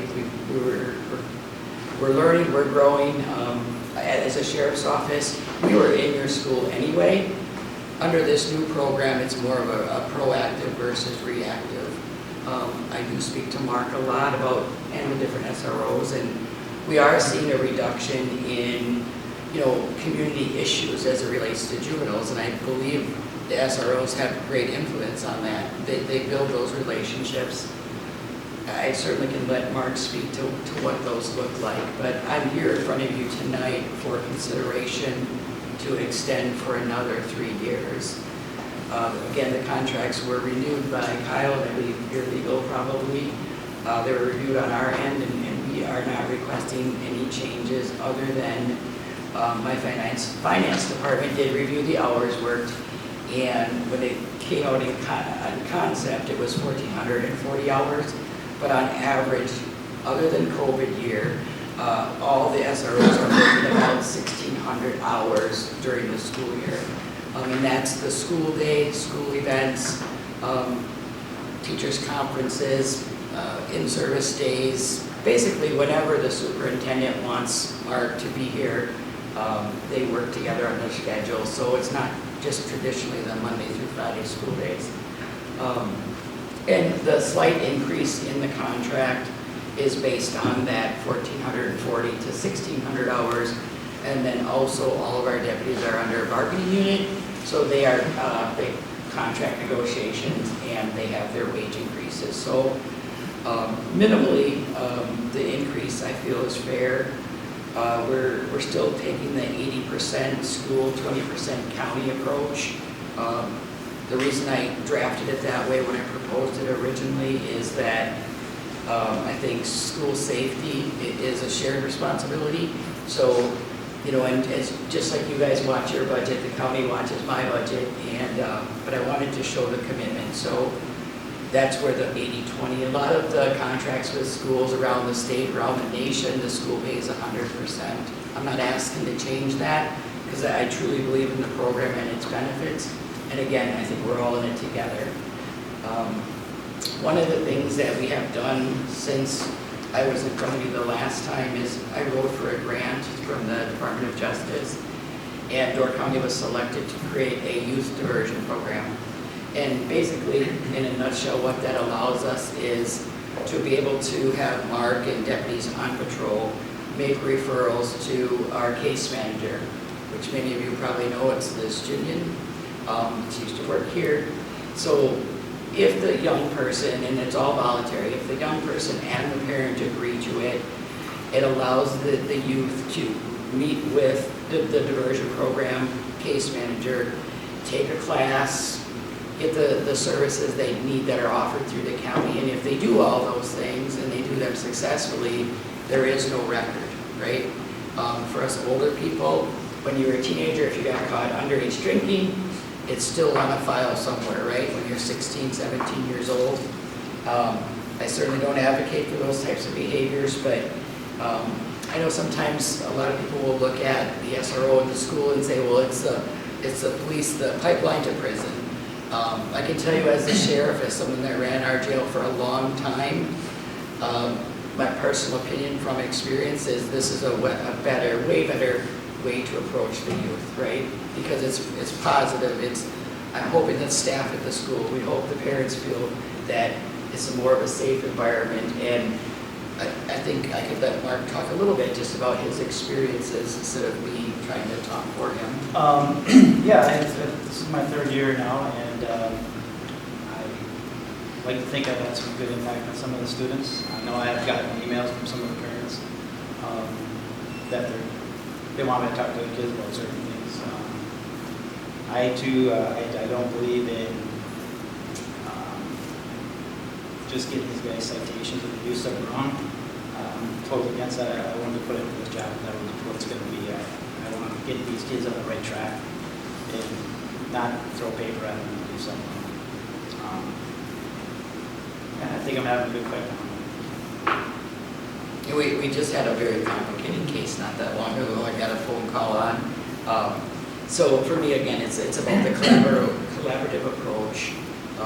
As far as your school, just from, it's kind of an interesting statistic, but I know people like to say, oh, the cops in the school, he's always on my kids, and they're getting tickets, and they're doing whatever.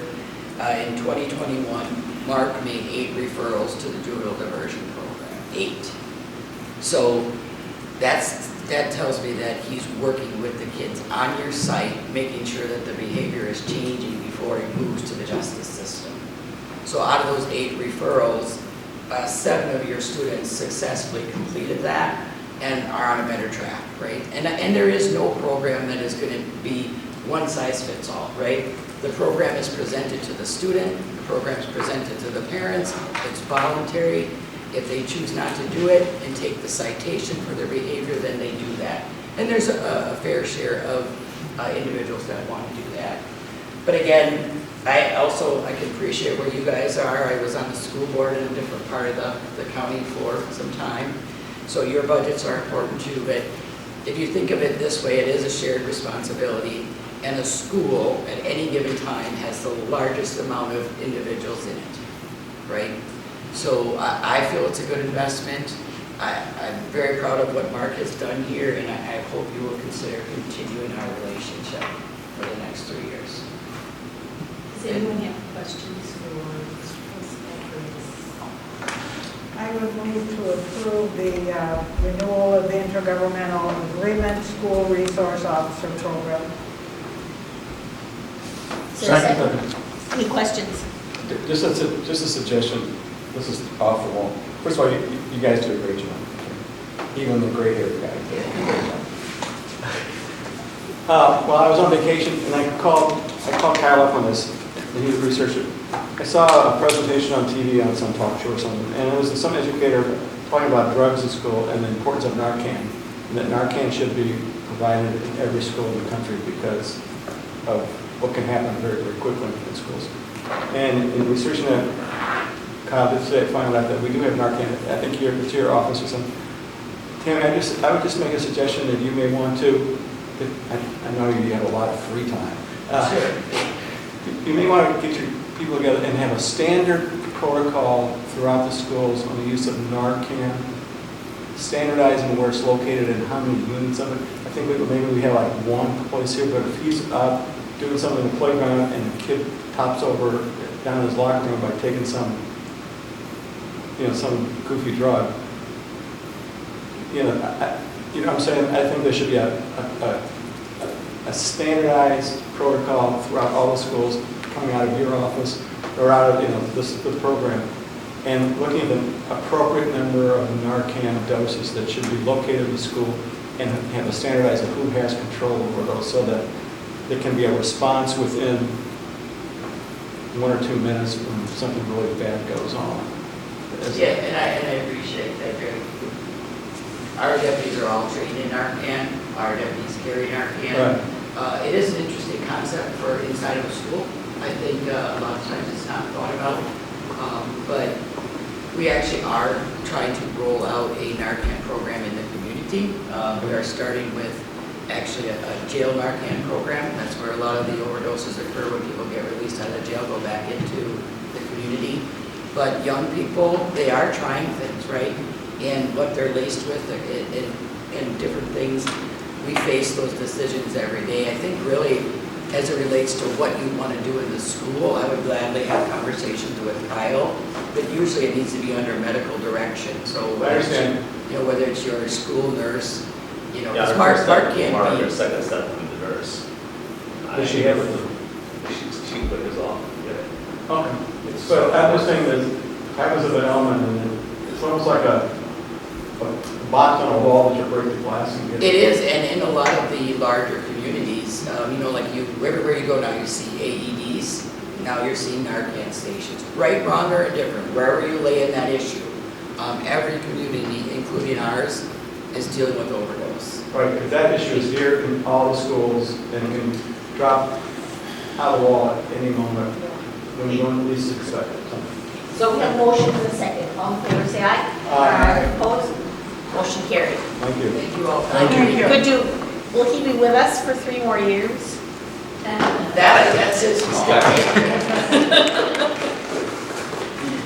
Come back, will you be with us for 3 more years? We want a commitment from you. If you come back with dark hair, we'll know that something happened.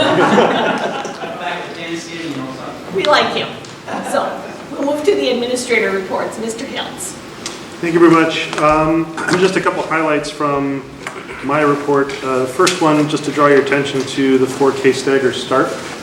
That's something that has been successful for us for the last couple of years. The 4K teachers talked to me about that. They'd really like to do that again this year, this coming fall. So I'd like to get that information out to new families as soon as we can, just so they can make preparations. But it really does make a difference as they transition these new students into the room, having half as many kids in there for those first couple of days. Literacy night, when I wrote this, I didn't have the details, but it is April 7th. It'll be from 5:30 to 7 o'clock, and the theme is called Exercise Your Mind. It'll have a lot of different things. We saw the wonderful science presentation. Tonight, there will be science activities, phonics, crafts, scavenger hunt will be included as a part of that, among other things. And then Jerry had asked for a presentation. Knowing that there were a lot of presentations this evening, I decided just to put it all in the report about social and economically disadvantaged students and what we do at the elementary to try and meet those students' needs. And so that's what that report was in there. Yeah, I wrote in my paper, very good, a lot of food for thought. That's it? That's it. Thank you. Ms. Markgraf? I wanted to pass these out earlier, but I got distracted. So the only thing that I really want to highlight in my report is that the summer school brochures are done and ready. So I really wanted to pass out a couple here for you to take a look at. But we're really excited, and the reason why I want to bring it up, and Sue, this is all folded up, how families are going to get it as well. The reason I wanted to bring it up is because a lot of appreciation, a lot of hard work went into pulling this together.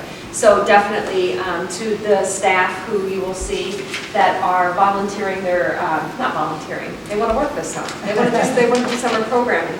I want to highlight that not every teacher is on there. There's plenty of teachers who are doing academic interventions. We've had far more teachers want to do academic interventions this summer, which is really wonderful because we really are targeting and addressing some of that COVID gap that our students do need. So it's phenomenal how many teachers are saying, I want to teach math. I need to do reading intervention. I need to get these kids for some more time this summer. So it's really wonderful. So my appreciation and kudos and thanks for all of our staff who are doing it. And then also need to say that Sue Ann Schutz, her amazing organizational skills, her eye for marketing, her eye for public relations, she's done amazing work to try and help put this together, so I really appreciate her. for fine detail as well. And then to Sue, not to Sue, to Laura and Dennis over at Innovative Printing, who do such an amazing job for us. So you will see the burst activities that are listed there, and that's new this year. And then you'll see all of the cool classes that our kids can choose from. Students who get nominated, meaning the teacher said it'd be a wonderful idea if you do come because you're going to get more academic intervention. All of those mailings go out tomorrow. And then when we get back from spring break, maybe 10 days later, then that packet goes home with every student because every student, K through 8th grade, existing students right now, get that opportunity to come this summer. So we're working really hard to pull something magical together this summer. That's what I wanted to say. So, I mean, Thank you. as far as the enrichment process instead of this remediation process, is there something in line for giving these students some kind of credit for doing the enrichment? Not necessarily, but I will tell you that I can say the credit piece comes on the high school side. We do a credit recovery for our high school students. So if they didn't do so hot in a semester course, they get the opportunity to come back and remediate that credit, so they're still on track for graduation. It's really important too. Yeah. Melissa, on another area of your responsibility, I noticed in the STRIDE minutes that our students are making good use of the STRIDE program. Oh, yeah. And we have a significant number, I thought. We have a significant amount of a number of students in STRIDE. We also right now are the only school in the county that has STRIDE counselor coming twice. What's the, can you give them a ballpark number of the students? 16 kids. 16. Okay, so 16 kids are in there, and I sit on monthly STRIDE meetings themselves, and we do our numbers are, I mean, we're a smaller school as compared to some of the other, county schools like Sterling, but we do have a lot of kids participating in that program. What's nice about it is sometimes when students are in more of a need, they get seen twice in 1 week too. Very few and far between, but that's how we can really specifically tailor the mental health needs of our kids to make sure that, and we can just call our provider. We can just say, hey, this student needs to be seen twice. Can you fit them in? And the answer is always yes. That's great. It is really great. And I noticed the mental wellness kits that are going to all the elementary kids for summer use. They are, yep, and they'll go out towards the end, and I've already given them our number. So they'll go out more towards the end of the year. Again, we'll get packets from the United Way, and then kids will take them home for over the summer. Right. Yeah, so that's underway. That's excellent. Thank you. Yeah, sorry about the, Mr. Mayor. Thank you, Mrs. Berry. I appreciate it. I'd like to start this evening just by acknowledging the effort of our class of 2022. We have wonderful leadership from our seniors, and I know I say that often, but these students have gone through the COVID years. They've come back, and they've really been exceptional role models for our entire student body. So I'm really proud of that entire class. But it's also my privilege to recognize the valedictorians for the class of 2022, so I'd like to do that publicly. We had 4 students that all had perfect GPAs this year, so we'll be recognizing as part of graduation and the ceremonies leading up to it. Brooklyn Bronner, Jackie Young, Leslie Russ, and Natalie Zawoyski. So I'd just like to congratulate them because I know how hard they work to put forth the grades that they do and the effort. So I'm proud of them. The other thing I'd like to report just briefly is the CNC Career Training Program has achieved a lot of success. It is going to, I believe, become a reality at the start of next year. We have several students from 3 of the Door County districts that will be participating, and I'm really excited to see that launch and take place because I really think career training programs fits a need within our school. And the reason I say that is because high school students need a purpose sometimes to walk through the door. And some of our kids, a lot of our kids are motivated by the academic opportunities. Some of them are motivated by the athletic opportunities, but there's a population who needs to learn differently. And they need different opportunities. And I really believe programs like our career training programs do that, and they engage kids. So I'm really proud of that effort and how it's moving forward. The other thing I'd like to mention is just I hope people got a chance to see Shrek. That was an amazing performance that our kids put on. Everybody involved worked tremendously hard to pull off probably one of the biggest shows we've put on for many, many years. It's just a great show and very well done. So I want to thank them. Several other accomplishments throughout. One that's not listed though is our middle school math team did take first in the conference again. So they now have several years running in regards to their high math aptitude and what they do. Lastly, we are planning prom. Plans are well underway. It will take place on April 23rd. Any questions? Thanks. Superintendent, I'm sorry, does anybody have questions regarding the athletic director's gifted talent and coordinator report? Can I add one thing to that? That, you know, Mrs. Tank has taken on the art program as well, and we're starting to identify students, you know, in the area of art as well, and she's working really hard to get something going this year for those students. So we continue to build on the programming, which is excellent. Superintendent? Our district is part of an insurance cooperative with 8 other districts in Door and Kewaunee County. We have prepared 360, as do the other Door County schools. The other ones have WCA insurance, and they want to go out to bid because their WCA numbers were pretty high. So we're looking at that co-op, and really, since they have one insurance, we have another one, we're kind of 2 co-ops within one. So we're looking to break apart and be 2 separate ones. And so next month, M3 will be here to explain that process, and it'll probably just be the Door County schools. It all is based on the point of service where you live and what you can get. So our rates are, for the pay is 362.9 next year. Our rates will go up in July 2.9%. And then the next year 3.9? 3.9%, and then after that, we'll probably have to go out to bid, depending upon what Purvey 360 comes back with. And we want to keep the relationship with those districts that we part with, that in 2 years after the 2.9, 3.9 increases, we can go back as a group of 9 again, if that's better for the whole group or not. So. That's it? Yeah. Okay. Mr. Bear referenced the musical. The impressive thing to me in that was there were 35 kids, and there were a lot of elementary kids starting in 3rd grade. That was great to see them having fun, and it will bode well for the program going forward, I think, because they had fun being on stage, aside from, you know, the older kids having great voices and their ability to act. Door County's lost a couple of educators in the last little while. Bob Nickel, who was most recently principal at Sturgeon Bay for quite a few years, passed away rather suddenly. He was a business education teacher here and then principal for several years, so we extend our sympathy to his family. And then Mr. Carl Schultz passed away yesterday. Oh, really? You can read his obituary online, and it speaks a lot about his commitment to education and the environment, and his later in life just commitment to the school. So we are sorry for his family. His plaque is outside this door now, the brass plaque, so take a look at it, and it reads, dedicated in honor of positive leader and mentor of education, community, and the environment. May all who enter this room exemplify the characteristics of kindness, good manners, and citizenship offered in Sevastopol. So I think it kind of embodies what was so important to him, education, community, and environment, and his personal characteristics. So we're sorry for those families.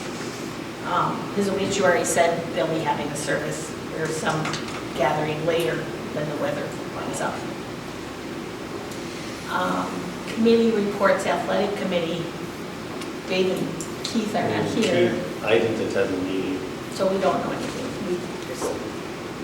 I saw the agenda, but I don't know what was decided, right? Nothing brought forward to us, so we'll hear about that when they get back. The budget report? Budget report, our Fund 49, the $25 million for the building project has $4,800 left in it. Fund 46, which is our long-term 10-year maintenance, $66,962. Our cash on hand right now is $7.6 million, almost 7.7. February, March are high water marks because you can see we received additional revenue of $4.9 million in tax levy payments. So we receive 71%, the other 30%, 29% will come after July 1, when we start the next fiscal year. Anything else about that? No, not really. I mean, we'll go over the ESSER funds here. Yeah, well, those are coming out, but. Then we'll move to the facilities report.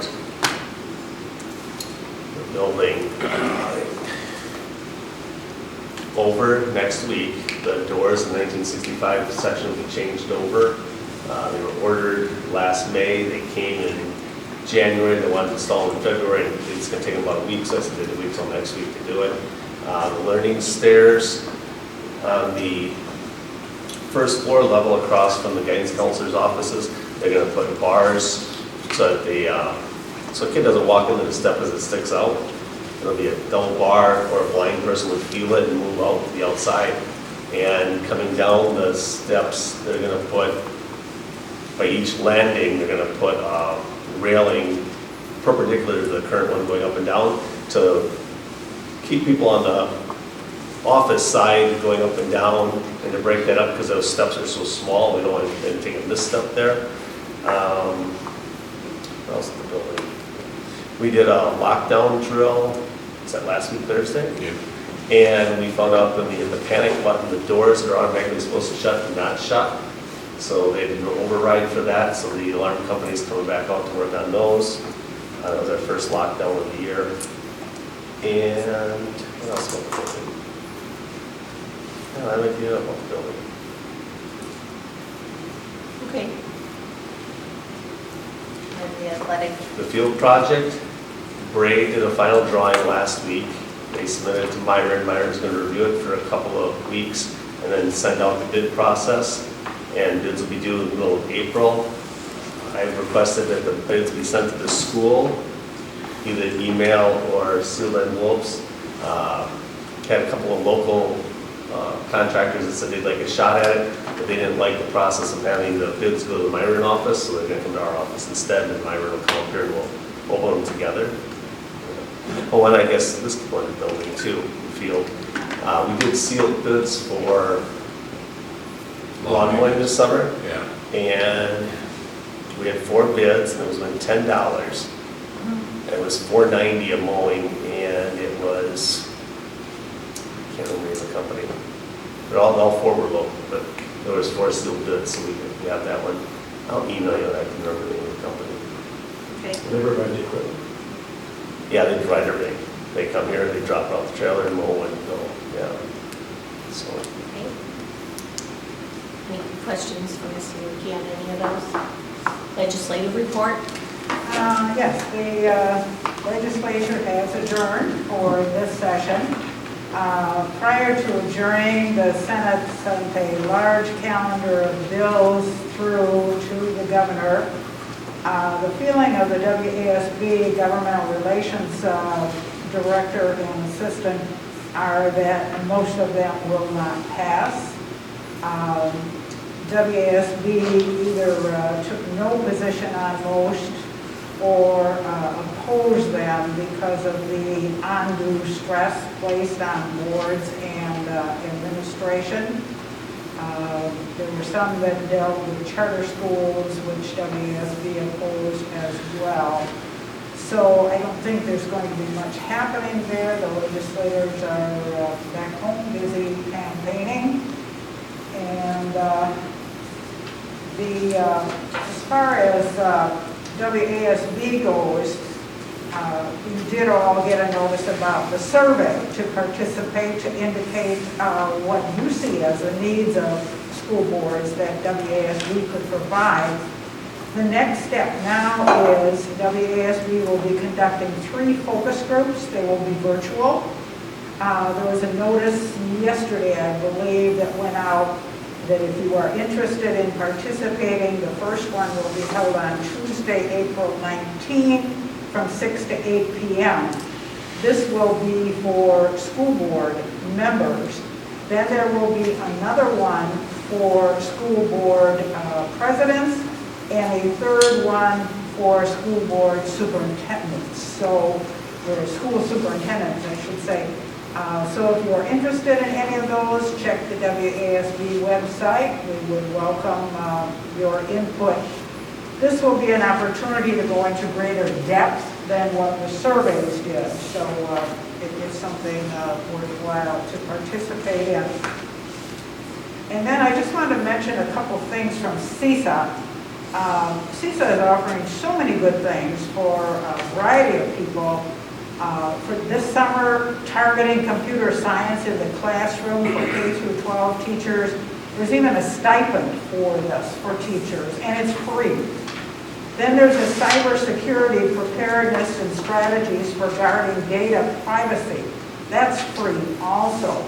And the idea is to prepare for possible cyber attacks. And I know that the technology people at CISA and also at WASB are concerned about this, particularly with the situation that's going on in the world right now. There's also a session on book challenges, being proactive. This is another area that a lot of school districts are dealing with right now. And this one is available in April for $25. And then I just wanted to mention that CISA is partnering with Lakeland College on preparing special ed teachers to try to address that special ed shortage problem that we're dealing with teachers in that area. And they are attempting to work with teachers, prospective teachers, to certify them elementary and special ed, to make that process a little smoother to help provide more teachers. And then also the Mental Health Consortium that CISA has developed, Allies of Mental Health. I'm sure, Melissa, you're familiar with that, and some very good resources and opportunities for us there. So lots of good things out there for us to take advantage of. Thank you. I did find interesting that one thing about the CISA update about they say it probably won't pass, but a bill requiring the University of Wisconsin System Board of Regents to charge high schools. It says it charges high schools that have graduate and student needing remedial coursework. A little louder, please. In English or mathematics. That was in your report. I find it interesting only that it may not pass now, but you need to look at this stuff. Because when I'm on TC board, I keep telling them it's fascinating to look at the evolution of healthcare and the evolution of education. And education is like 15 to 20 years behind. But the two, education and healthcare are the two main, at least it was at one time, the two main areas of society whose roots still go back to medieval times. And were structured in medieval ways, such as the universities, where it's the same way you can't get fired if you've been there for so long. 10-year loans. Those are very old medieval practices in education. And times are changing. And I would pay attention to that. I bet you're going to hear more of that, because from my experience just at TC spends hundreds of thousands of dollars in this area of taking kids with high school diplomas that can't meet the requirements of high school. Can't add, subtract, multiply, the basic stuff.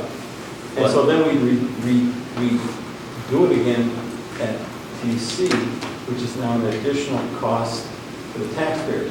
And I'm just reading that thinking, just beware of that. I can see that coming someday, if somebody's going to come and say, this is duplication of costs and services, which should not, it should go back to the schools. But their standards for accepting a student, they're accepting a student that doesn't meet the standards without remedial classes. So they draw their bar and say, we got it here, and then they let them in that can't climb over. Yeah, we go over that, but then they go on. I mean, it's going to be back and forth. I know, but they go, their response to that is we don't want to turn any student down. And right. So but then there's no quality to get it, there's no quality control what they're bringing in. I just thought it was an interesting topic to be aware of, because I can see more and more of that as dollars become, and somebody's going to start looking like, well, you're spending this on this for education, but look, these institutions are spending more dollars again to do what you're saying has been done back here, but it isn't done back. So I just think that's...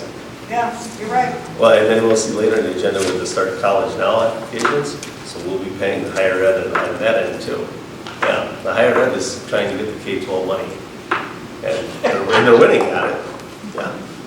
My higher ed says, they're doing this for free, they're losing money. Yeah, right, okay. You guys are telling the truth. I'm telling you, we send them the checks, so, yeah. We pay NWC all the time. We hear the cheers, the track vouchers on the other side. Okay, so regarding, okay, we're gonna move on. So regarding school board goals and board evaluation, we're not gonna do the school board evaluation because I don't have all of the responses back, and we are missing, we're missing 3 members tonight. At least 2 of them will be back for next month, so I will prompt whoever hasn't completed their evaluation to get it done. And then I would, looking at those responses so far, I would see maybe some goals coming out of our discussion on that school board evaluation. Anything on COVID operation? I included in your packet from a DPI from Louise Wilson. She's the head nurse, and she sent an email out to all school nurses. And it says in the highlighted part, the CDC has stated that universal case investigation and contact tracing are no longer recommended in schools. We have been doing contact tracing and having those students masked. So with this letter coming out, I'm going to go to not contact tracing because that's what the DPI head nurse is telling us we don't have to do. So she got it from the CDC. So we will have a student that's positive for COVID, stay home for 5 days, masked for 5. The close contacts will remain in our population without masks. Okay. Any questions on that? I know it's positive COVID. It comes up on our tracker. All that information is public? No, it's, the school nurse has it. It's not public information. She's a Door County Medical Center person. I don't know how she gets it from the county.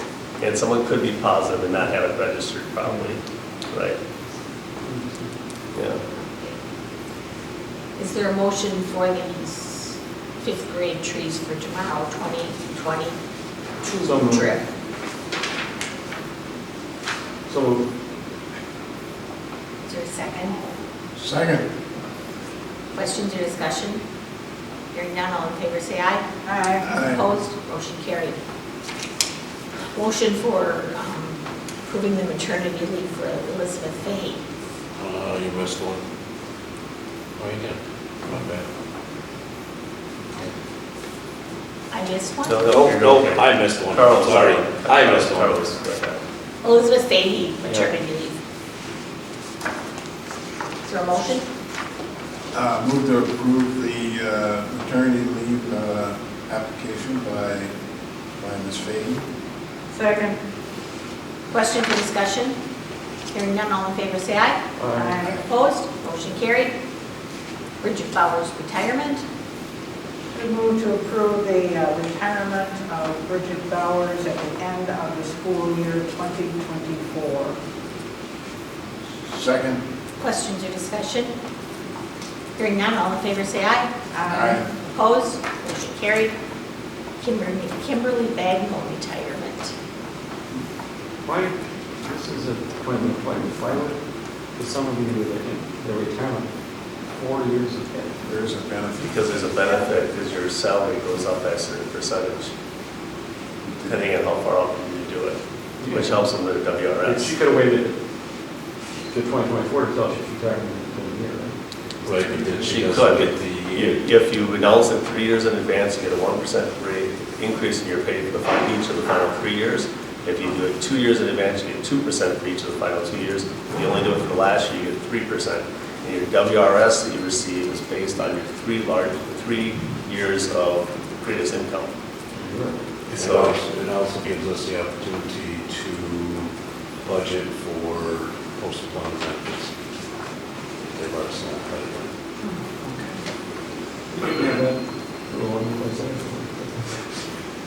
Was there a motion on that? No. I'm sure you had something in your contract, Jerry. I'm sure you had something. I would move to approve the retirement request of Kimberly Bagnell, January 1, 2025. Second. Questions or discussion? Hearing none, all in favor say aye. Aye. Opposed, motion carried. We dealt with the school resource officer program earlier. The ESSER funds 2 and 3.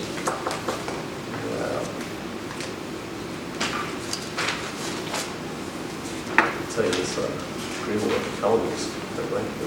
It is.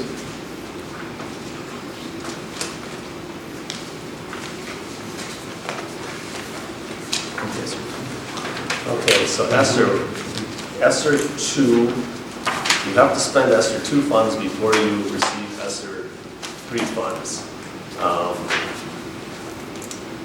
And for ESSER 3, 20% of that must be used for educational recovery.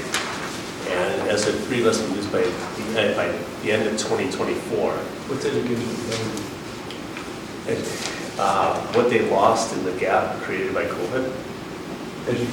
Educationally lost, right. So, Carl, do you want to go over your yellow sheets? Okay, so the yellow sheets, well, that are highlighted yellow are the ESSER 2 funds. Anything that is highlighted in yellow has already been, that was the initial money that we had got last year for ESSER 2 funds before they came up with the additional money that we got for having in-person classes, okay? So the highlighted numbers have already, money that we've got already claimed and received money back from, okay? So a lot of it was used preparedness and to address COVID issues up front last year. Anything that's not highlighted are programs that we may have already bought or we plan to buy over either this year or next year. And you have to have these set up ahead of time because you have to put in a budget through DPI.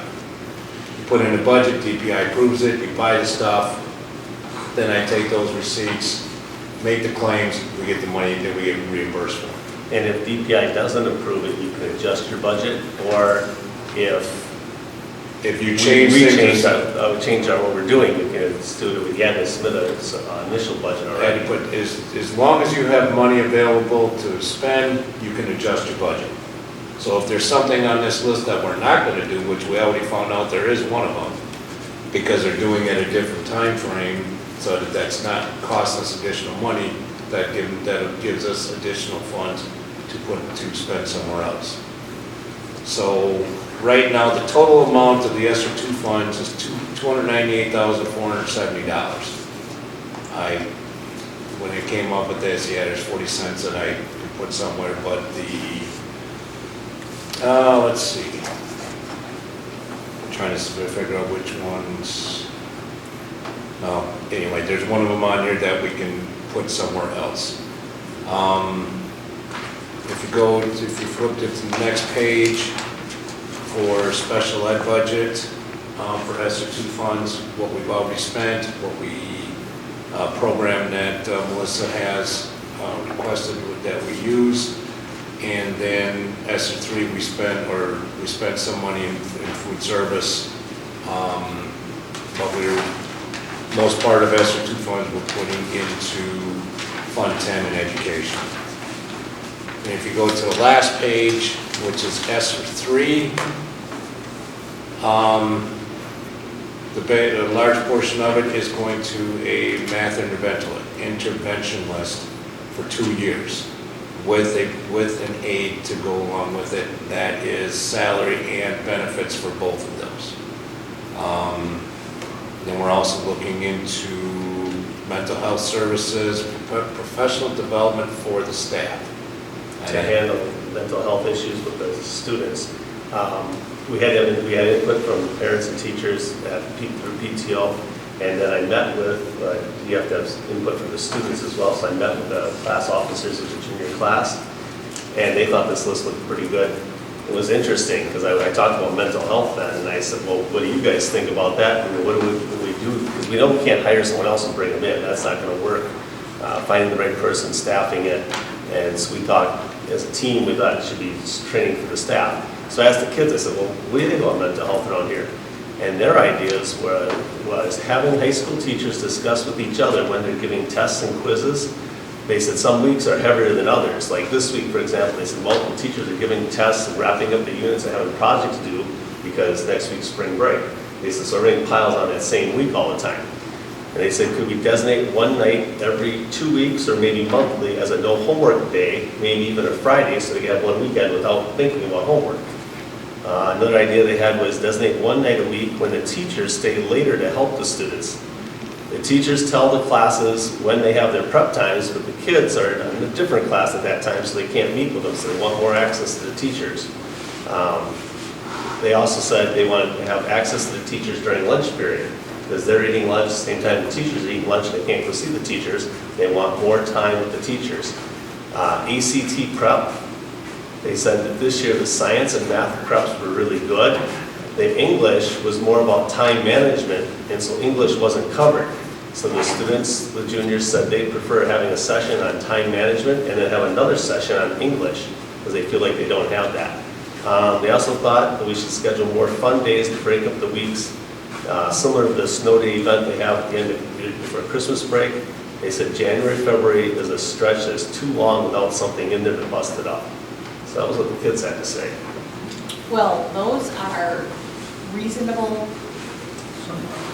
ideas and requests, I think. Well, I thought it was interesting. They wanted more access to their teachers, and yeah, okay, I want to see you during lunch, but I can't because they're also eating, and I understand that. Or hey, they want a teacher to stay later one night a week so they can, you know, that's what they're looking for. So. It's probably not popular with teachers, but they're good. I think it's important to listen to the kids. And they're good ideas. You know, and on April 4th, we are gathering as a staff, as kind of like a forum to talk about if we had X amount of funds, what sort of professional development do you need to address mental health in the school? You know, the idea is we have to grow our resources here. Our teachers and our staff need the resources, so that's what that discussion is going to be about. It's also an excellent time to share with the staff. This is what the kids said too. You know, so it's a well-rounded discussion from, you know, all the stakeholders that are here. So do you need some approval on this? Well, let me, motion? there's the last line, because I'm sure, I mean, 159,400 for the air handler. When the ESSER funds first came out, they gave us costs that were authorized to spend. And with ESSER 3, any costs that were authorized in ESSER 1, ESSER 2 were authorized in ESSER 3. Air handling equipment is an authorized cost. And this does not cover the whole cost, but it's money that we had left over and that we can put towards the air handler. So that's why that is an ESSER 3. The air handler, there's two air handlers in the 1965 park. When you go up the half flight of stairs that's in the gym on the south wall, the back one, the original one, is worn out and shot. It's 55 years old. And it's $195,000 to replace it. We're going to do that this summer. So what Carl's saying is he's going to make sure that we spend all our ESSER funds, and how he's going to get rid of it, get 40 cents in that one. Yeah. He's going to make sure he gets rid of it all and applying it towards the air handler at the end. So we can do all the steps that we're looking for and then have that. So a motion now to accept the proposal for ESSERs 2 and 3, then we would post the math intervention specialist probably, I don't know, maybe tomorrow or maybe right after spring break or something, but soon. So, and it looked kind of like our reading specialist program. Is there a motion to approve the? There's a question, how can you rationalize the air handler as part of COVID? Because it's improving the air quality of the building, and that was one of the issues that were coming about with the air in the building being an airborne pathogen. Yeah. If you improve your air handling equipment, it's part of. Is that going to include a UV treatment system? I don't think it does. I don't think so. I'd have to ask Dan on that, but.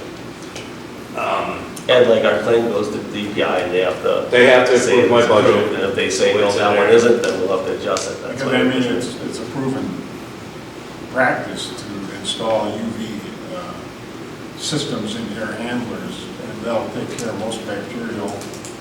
And at certain high levels of UV light, will control viral. Right. Yeah, I'm just concerned that in the future, this is from my own experience, the government always gives money away, right? But eventually, when the regimes change, then there's going to be somebody with green shades on from the GAO coming in, and you're going to have to say, proved to me this was, if anything with COVID, you're gonna have to have all this documentation. Because they never, the government never gives it to you for free. They're gonna come and look at you. That's your assumption. Well, this man from Mount I mean, I know experience, they used to give us tons of money, then they come back and then try to take it back. Well, it's not for free because someday But someone's gonna pay. those for it. kids that were here are gonna be Right. paying for And it. the state superintendent said, use it all up, because that's the only way there could be more coming later.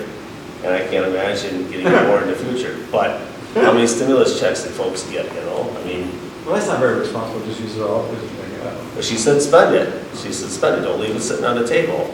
Yeah, she said spend it. And it was kind of. And then she said there may be more in future years. And it was directed from the board to make sure we said it. You better hurry up before November. Is there a motion to approve the ESSER 2 and ESSER 3 So budget? moved. Second. Questions or discussion? I just don't want to lose those points you read out to the students, I love the direction. I thought that was pretty neat, yeah. And that to me, that wasn't really mental health, it was just kind of common sense, right? You know, staying in your assignments and tests, and we I all didn't go have further, access to people. I'd say you want to ban homework on weekends. Mrs. Margraf said they're going to present it to the staff when they have their meeting. We sure are. And tell the kids that was some real insightful stuff. Absolutely. Okay, so we have a motion and a second. If there are no other questions, I'll take the vote. All in favor, say aye. Aye. Opposed? Motion carries.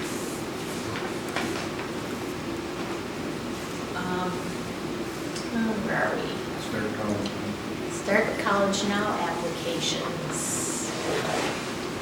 You have the students listed A through M, and the courses each one is interested in taking, and so this time we need the board to approve this list.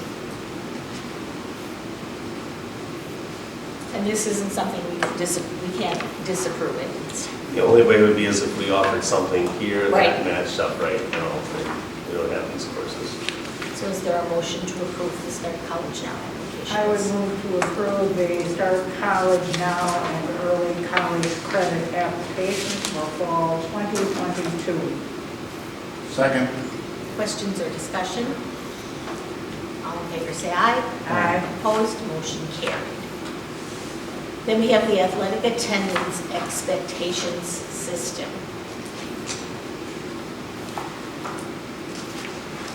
The manner in which it was, it's become a problem here with the spring sports because, and you see it crossed out there about how 2/3 of the way down, one unexcused absence, and you can't start the next game, and we're missing 1/4 or more of the next event scheduled for the week. Next week's spring break. And so one kid will miss one day, and some other kid may miss 6 practices, and they both get the same consequence.